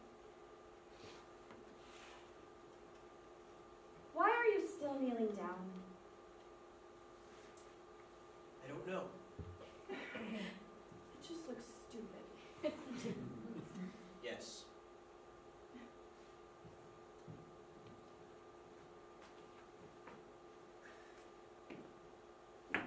So, you want to hear my story? Yes. Well, you wouldn't say no, would you? No. No. Well, my story is called... What is my story? My story is called The Story of the Little Deaf Boy on the Big Long Railroad Tracks in China. What? What? Don't you think that's a good title? I do think that's a good title, yes. What do you really think? You have my permission to be entirely truthful, even if it hurts me. I think that's probably about the worst title I've ever heard. It's got about 2 commas in it. You can't have 2 commas in a title. You can't have 1 comma in a title. It might even have a full stop in it, that title. That title is almost insane. Well, maybe it's just a title that's way ahead of its time. Maybe it is. Maybe terrible titles are way ahead of their time. Maybe that'll be the new thing. Maybe it will. I just think that's a terrible title. All right, we've established that. I'm taking back my permission to be entirely truthful. And you're lucky you don't get a fucking smack, okay? So, where was I? Deaf Boy, Big Long Railroad Tracks. Sorry. Okay, so, once upon a time, there was a little deaf boy. He couldn't hear anything.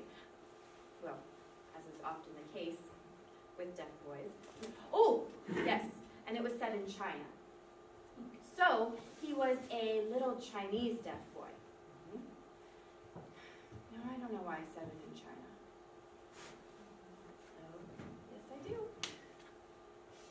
I just like the look of those Chinese kids. I mean, they're funny.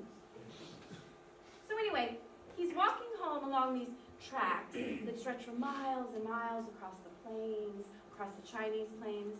I mean, there's no trees, there's no nothing, there's just these fucking plains. And he's walking along these tracks, and maybe he's a bit retarded, too, this little boy. Yeah. Maybe he's a retarded little Chinese deaf boy. Because, I mean, he's deaf, and he's walking along these fucking railroad tracks. I mean, that is fucking dangerous. What if a train comes up from behind him? I mean, he's not going to hear it. No, he's going to get squashed. So, yeah, maybe he's retarded.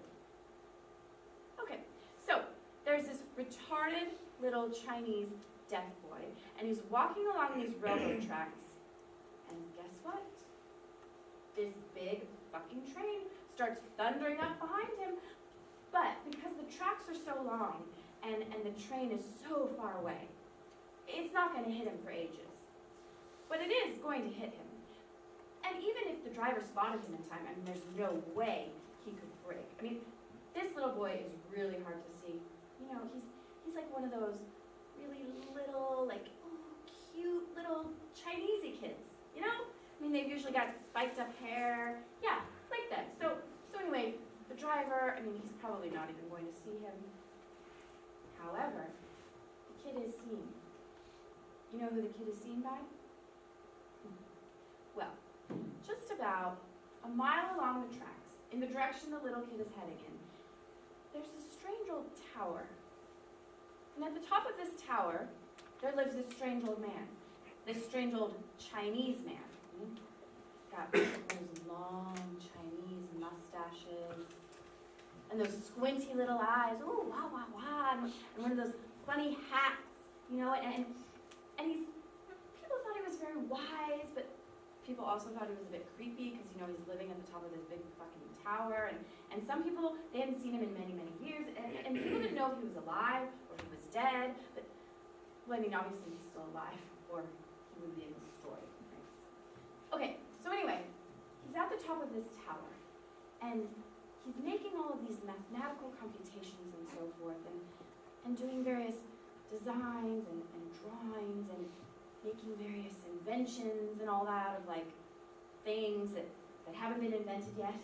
And there's millions of pieces of paper pinned up all over the walls and scattered about the room. And this is his whole life. All these things. I mean, the world is beneath him. These designs and these calculations are all he really cares about. And he looks out of his little arched window, and he sees about a mile away, half a mile away, this little deaf boy approaching, and about 2 miles, maybe 3 miles behind him, this big train thundering along. And the old man assesses the situation quite correctly. There's a little deaf boy walking along those railroad tracks. That little deaf boy is not going to hear that train coming up behind him. That little deaf boy is going to get squashed to bits. So, the How old did he know man... the little boy was deaf? Huh? How did he know the little boy was deaf?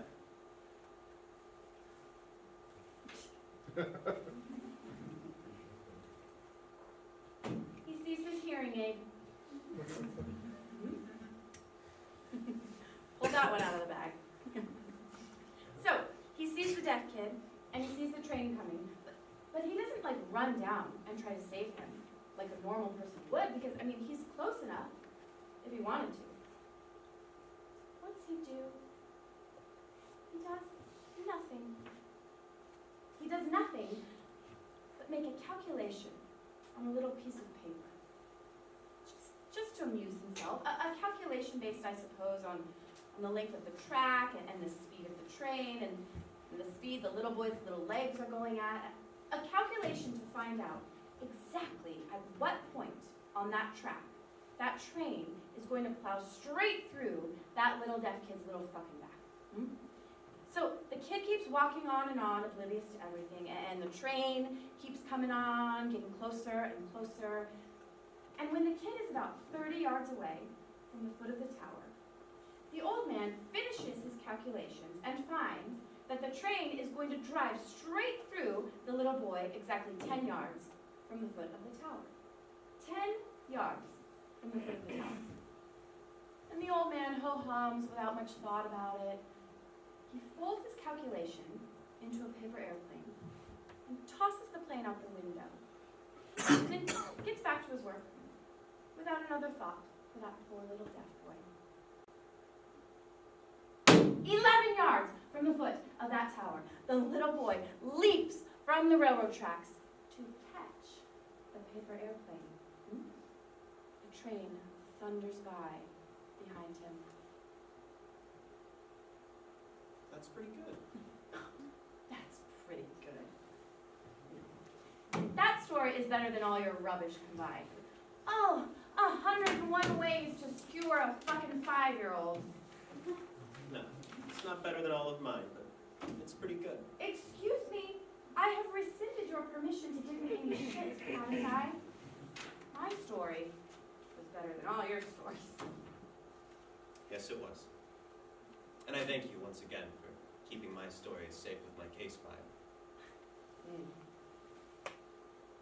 But how does that story tie into your worldview anyway, your view of detective work or whatever? Oh. Don't you get it? See, the old wise man, he represents me. And he's up in his tower all day. He hasn't got much affinity with his fellow man. The little deaf retarded boy comes along, he represents my fellow man. He comes along oblivious to every fucking thing. Doesn't even know there's a fucking train coming. But I know there's a train coming. And by the brilliance of my calculations, by the brilliance of my throwing that paper plane at that very moment, I shall save that idiot from that train. I shall save my fellow man from those criminals. And I won't even get a word of thanks for it. I mean, that little deaf boy didn't thank the old man, did he? No. He just kept playing with his fucking airplane. But that's okay. I don't need thanks. All I need is to know that by me toiling away with my detective work, that little boy is safe from the train. Unless it's like in your case where I have to track down the train driver who's already driven straight through the poor little fucker, oh, and then reversed on all his fucking mates. So the old man meant for the little boy to catch the plane. Yeah. Oh. What, didn't you get that? No, I thought the boy just happened to catch it. Like it was an accident. No, the old man wanted to save the little boy. That's why he threw the paper plane. Then doesn't he turn away like he doesn't even care? No, he turns away because, well, he's so good at throwing paper airplanes that he doesn't need to look to see where it's gone. On top of the fact, he knows, ooh, a retarded boy, they love paper airplanes. He's bound to leap up and catch it. Wasn't that clear? I think it could have been more clear. I know how you could have made it more clear. No, hang on. I'm not taking fucking literary advice from you. No, I was just trying to...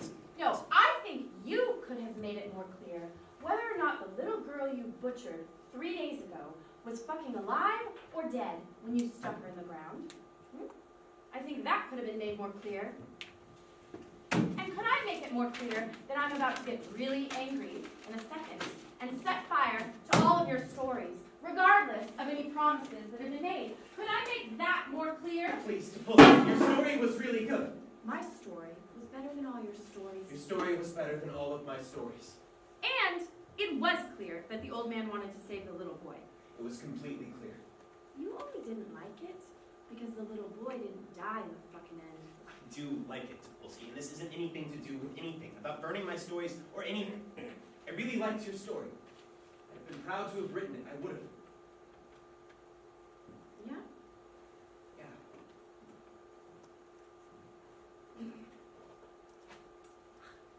I wasn't gonna burn them. I am a woman of my word. If a person keeps his word, I keep my word. I know. I respect that. And I know you don't care if I respect it or not, but either way, I respect that. Well, I respect that you respect that. Well, aren't we all cozy? It's a shame I have to shoot you in 20 minutes.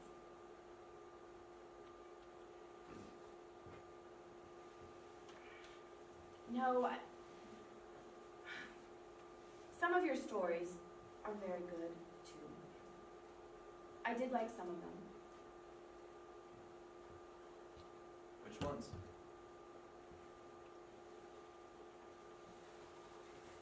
There was something about the Pillowman that stayed with me. There was something gentle about it. And the idea that if a child died alone through some accident, that he wasn't really alone.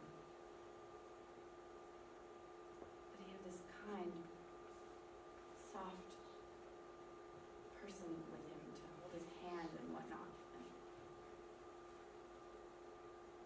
And that it was the child's choice somehow.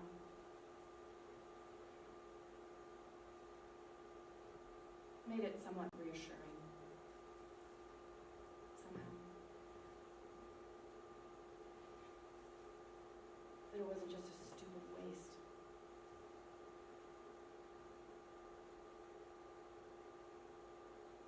Did you lose a child? Unlike old Ariel, I don't go into those sorts of things with the condemned.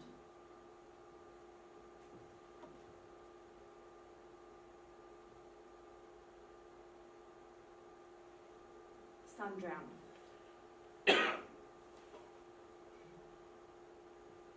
Fishing on his own. Silly.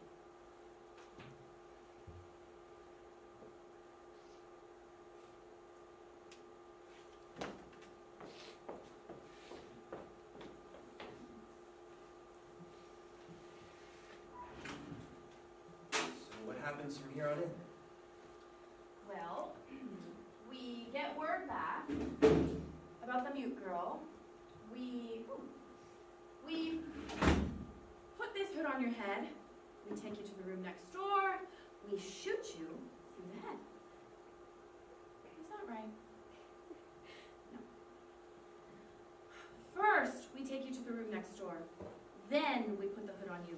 Then we shoot you through the head. I mean, well, we put the hood on you before we took you to the room next door. You might bump into something and hurt yourself. Why the room next door? Why not do it in here? Well, the room next door, it's easier to mop up. Do you do it out of the blue, like just out of the blue, or do you give me a minute to say a prayer or something first? First, I sing a song about a pony. And then, Ariel, he pulls out his hedgehog, his execution hedgehog, and depending on the size of the hedgehog, you've got either 13 or 27 seconds left. If I'm going to do it out of the blue, I'm not going to tell you I'm going to do it out of the blue, am I? Jesus. For a supposed genius writer, stroke psycho killer, you really are a bit fucking thick, huh? From the time the hood goes on, you've got about 10 seconds. So keep the Latin chants to a minimum. Thank you. You're welcome. No, I just want to think some thoughts for my brother first. For your brother, Not for those 3 children that you murdered, but for your brother. That's right. Not for the 3 children that I murdered, but for my brother.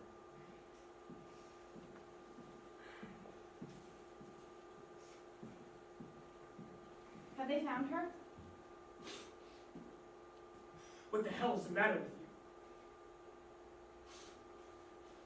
What the hell is the matter with you? Ariel!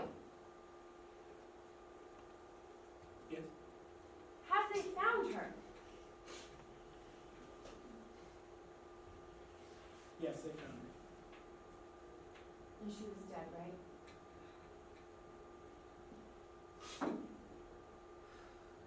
No. She was still alive? They found her down there by the wishing well. In a little playhouse there. She had 2 little piglets with her. She had plenty of food and water. So did the piglets, in fact. She seems quite happy about the whole thing.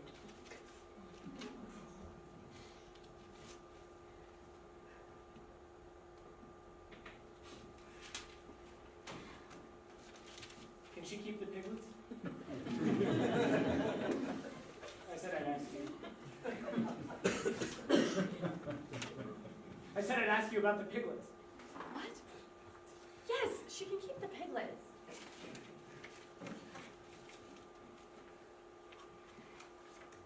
Found a big pot of green paint down there with her. You know, the kind of glow-in-the-dark paint they use in railway tunnels. There's plenty of prints if we need them. They found the bodies of the parents right where he said, by the wishing well. So, he confesses to the murder of 2 people we knew nothing about. and he confesses to the murder of a little girl who wasn't actually murdered. Why? Why? You're asking me why? Yes, I am. Well, Topolsky, you're the number one on this case. You fucking figure it out. All right. I'll have no more of your insubordination today. Yes, you will. You're on report to the Commandant as of now. You don't seem very happy that this little girl is still alive. Even this guy seems happy that the little girl is still alive.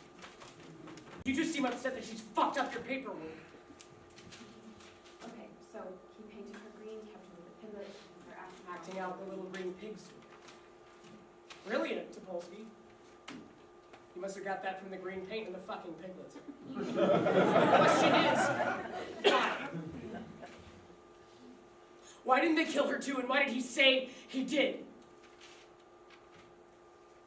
Okay, I'm reading through this to see if there's clues, so...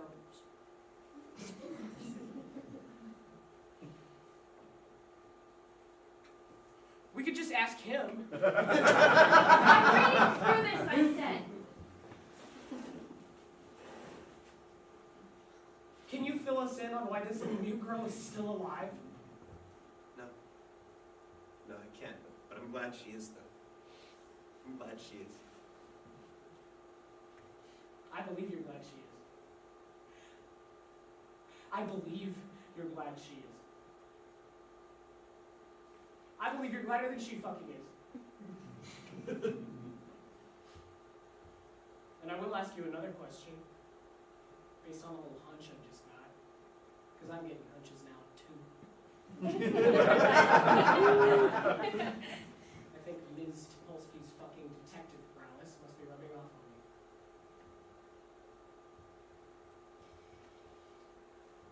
That little Jewish boy whose toes you cut off and let bleed to death. What color was his hair? What? What color was his hair? Brownie black. It was a brownie black sort of color.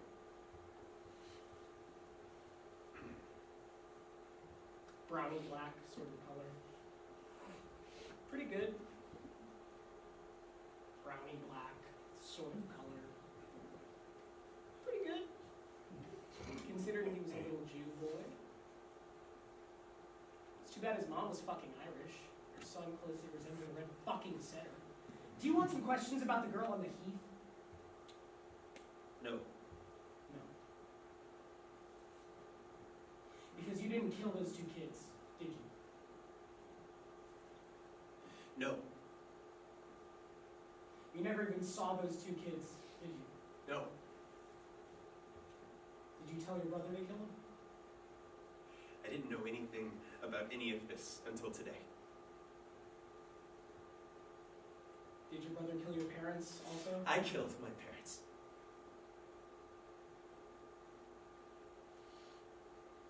Okay. The only killing we can definitely pin on you is the killing of your brother. In light of the extenuating circumstances, I doubt very highly that you will be executed for it. Therefore, I would think very carefully. I killed my parents. I killed my parents.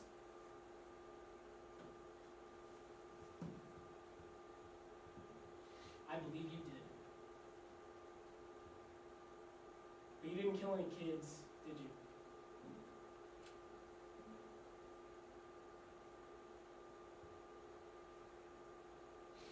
You're a witness, Topolsky.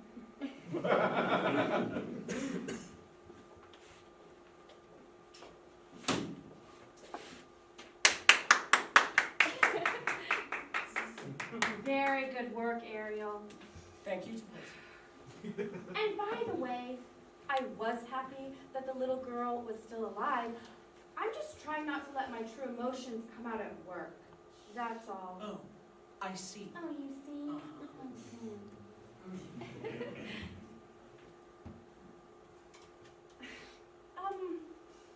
So just out of my own personal curiosity, just before we execute you for these 3 other murders, why did you confess to killing the children, Mr. Couturier? You had me for killing Michael.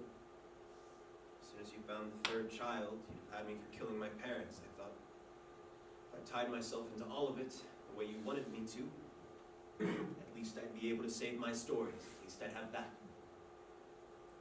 At least I'd have that. No. That's a shame then, isn't it? What's a shame?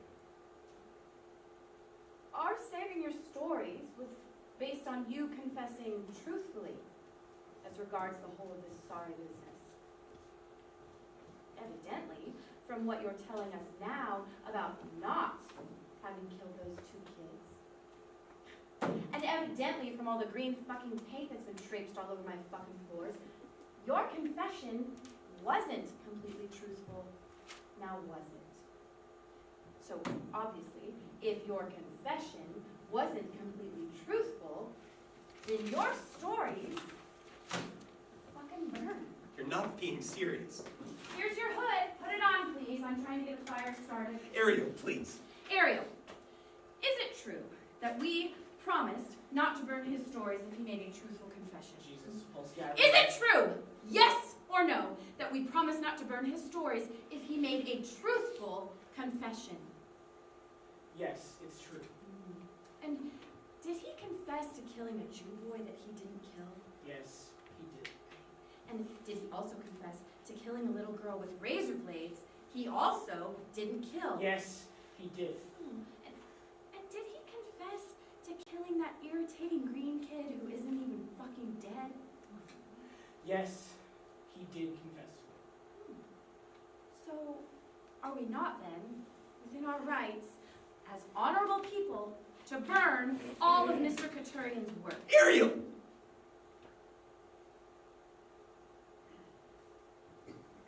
We are within our rights. We are within our rights.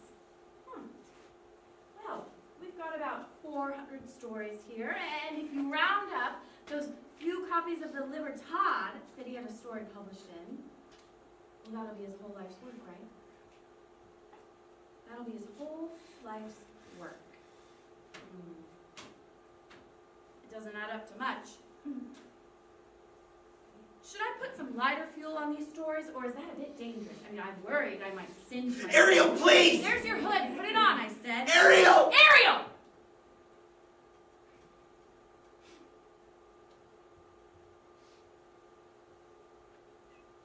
I know all this isn't your fault.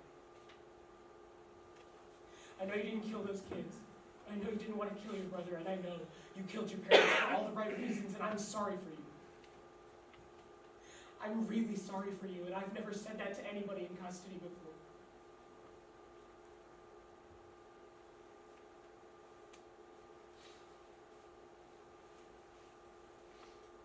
But at the end of the day, I never liked your stories in the first fucking place, you know?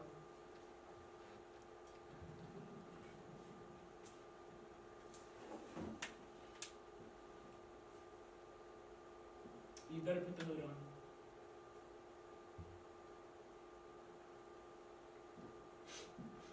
I thought you were supposed to take me to the room next door first, and I put it on in there. No. We shoot you in here. It's just mucking around. Just kneel down over there someplace so you don't splash me. Will you give me 10 seconds from when the hood goes on, or are you just mucking around then too?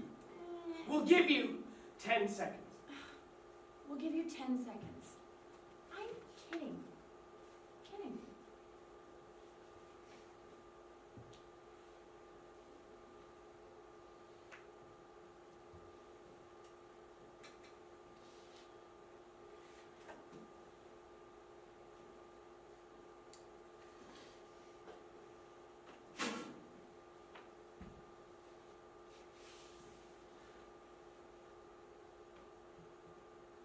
I was a good writer.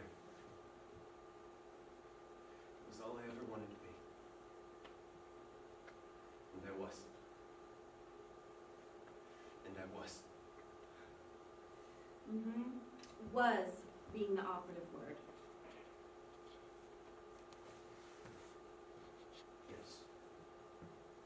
Was being the operative word.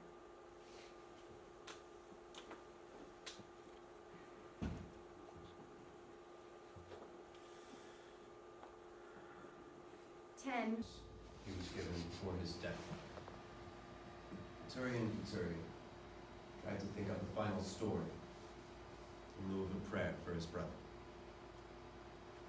What he came up with was more of a footnote to a story. And the footnote was this: a happy, healthy little boy named Michael Couturier. On the eve of the night that his parents were to start torturing him for 7 consecutive years, was visited by a man made of all fluffy pillows and a big smiling mouth.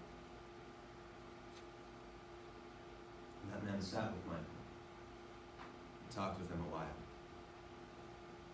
Told him of the horrific life he was to lead and where it was to end for him, with his only beloved brother smothering his life out on a cold prison floor. And he suggested to Michael, wouldn't it be better if he just did away with himself there and then, and so avoided all that horror? And Michael said, But if I do away with myself, my brother will never get to hear me being tortured, will he? no, said the Pillowman. But if my brother never gets to hear me being tortured, he may never write the stories he's going to write, might he? That's true, said the Pillowman. Michael thought about it for a while and said, Well, I think we should probably just keep things the way they are then, with me being tortured and him hearing and all that business, because I think I'm really going to like my brother's stories. I think I'm really going to like them.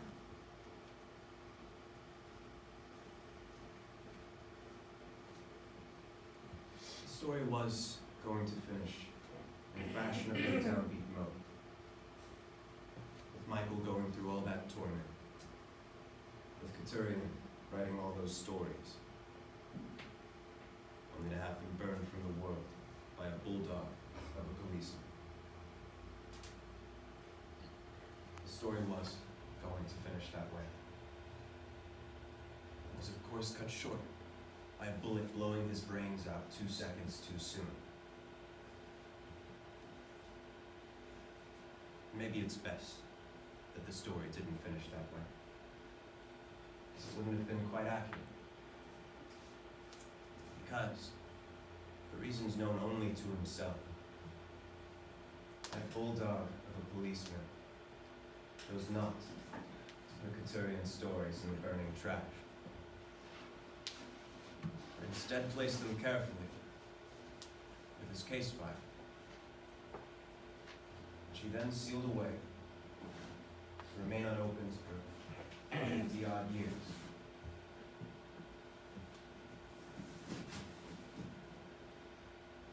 A fact which would have ruined the writer's fashionably downbeat ending, but which was somehow more in keeping with the spirit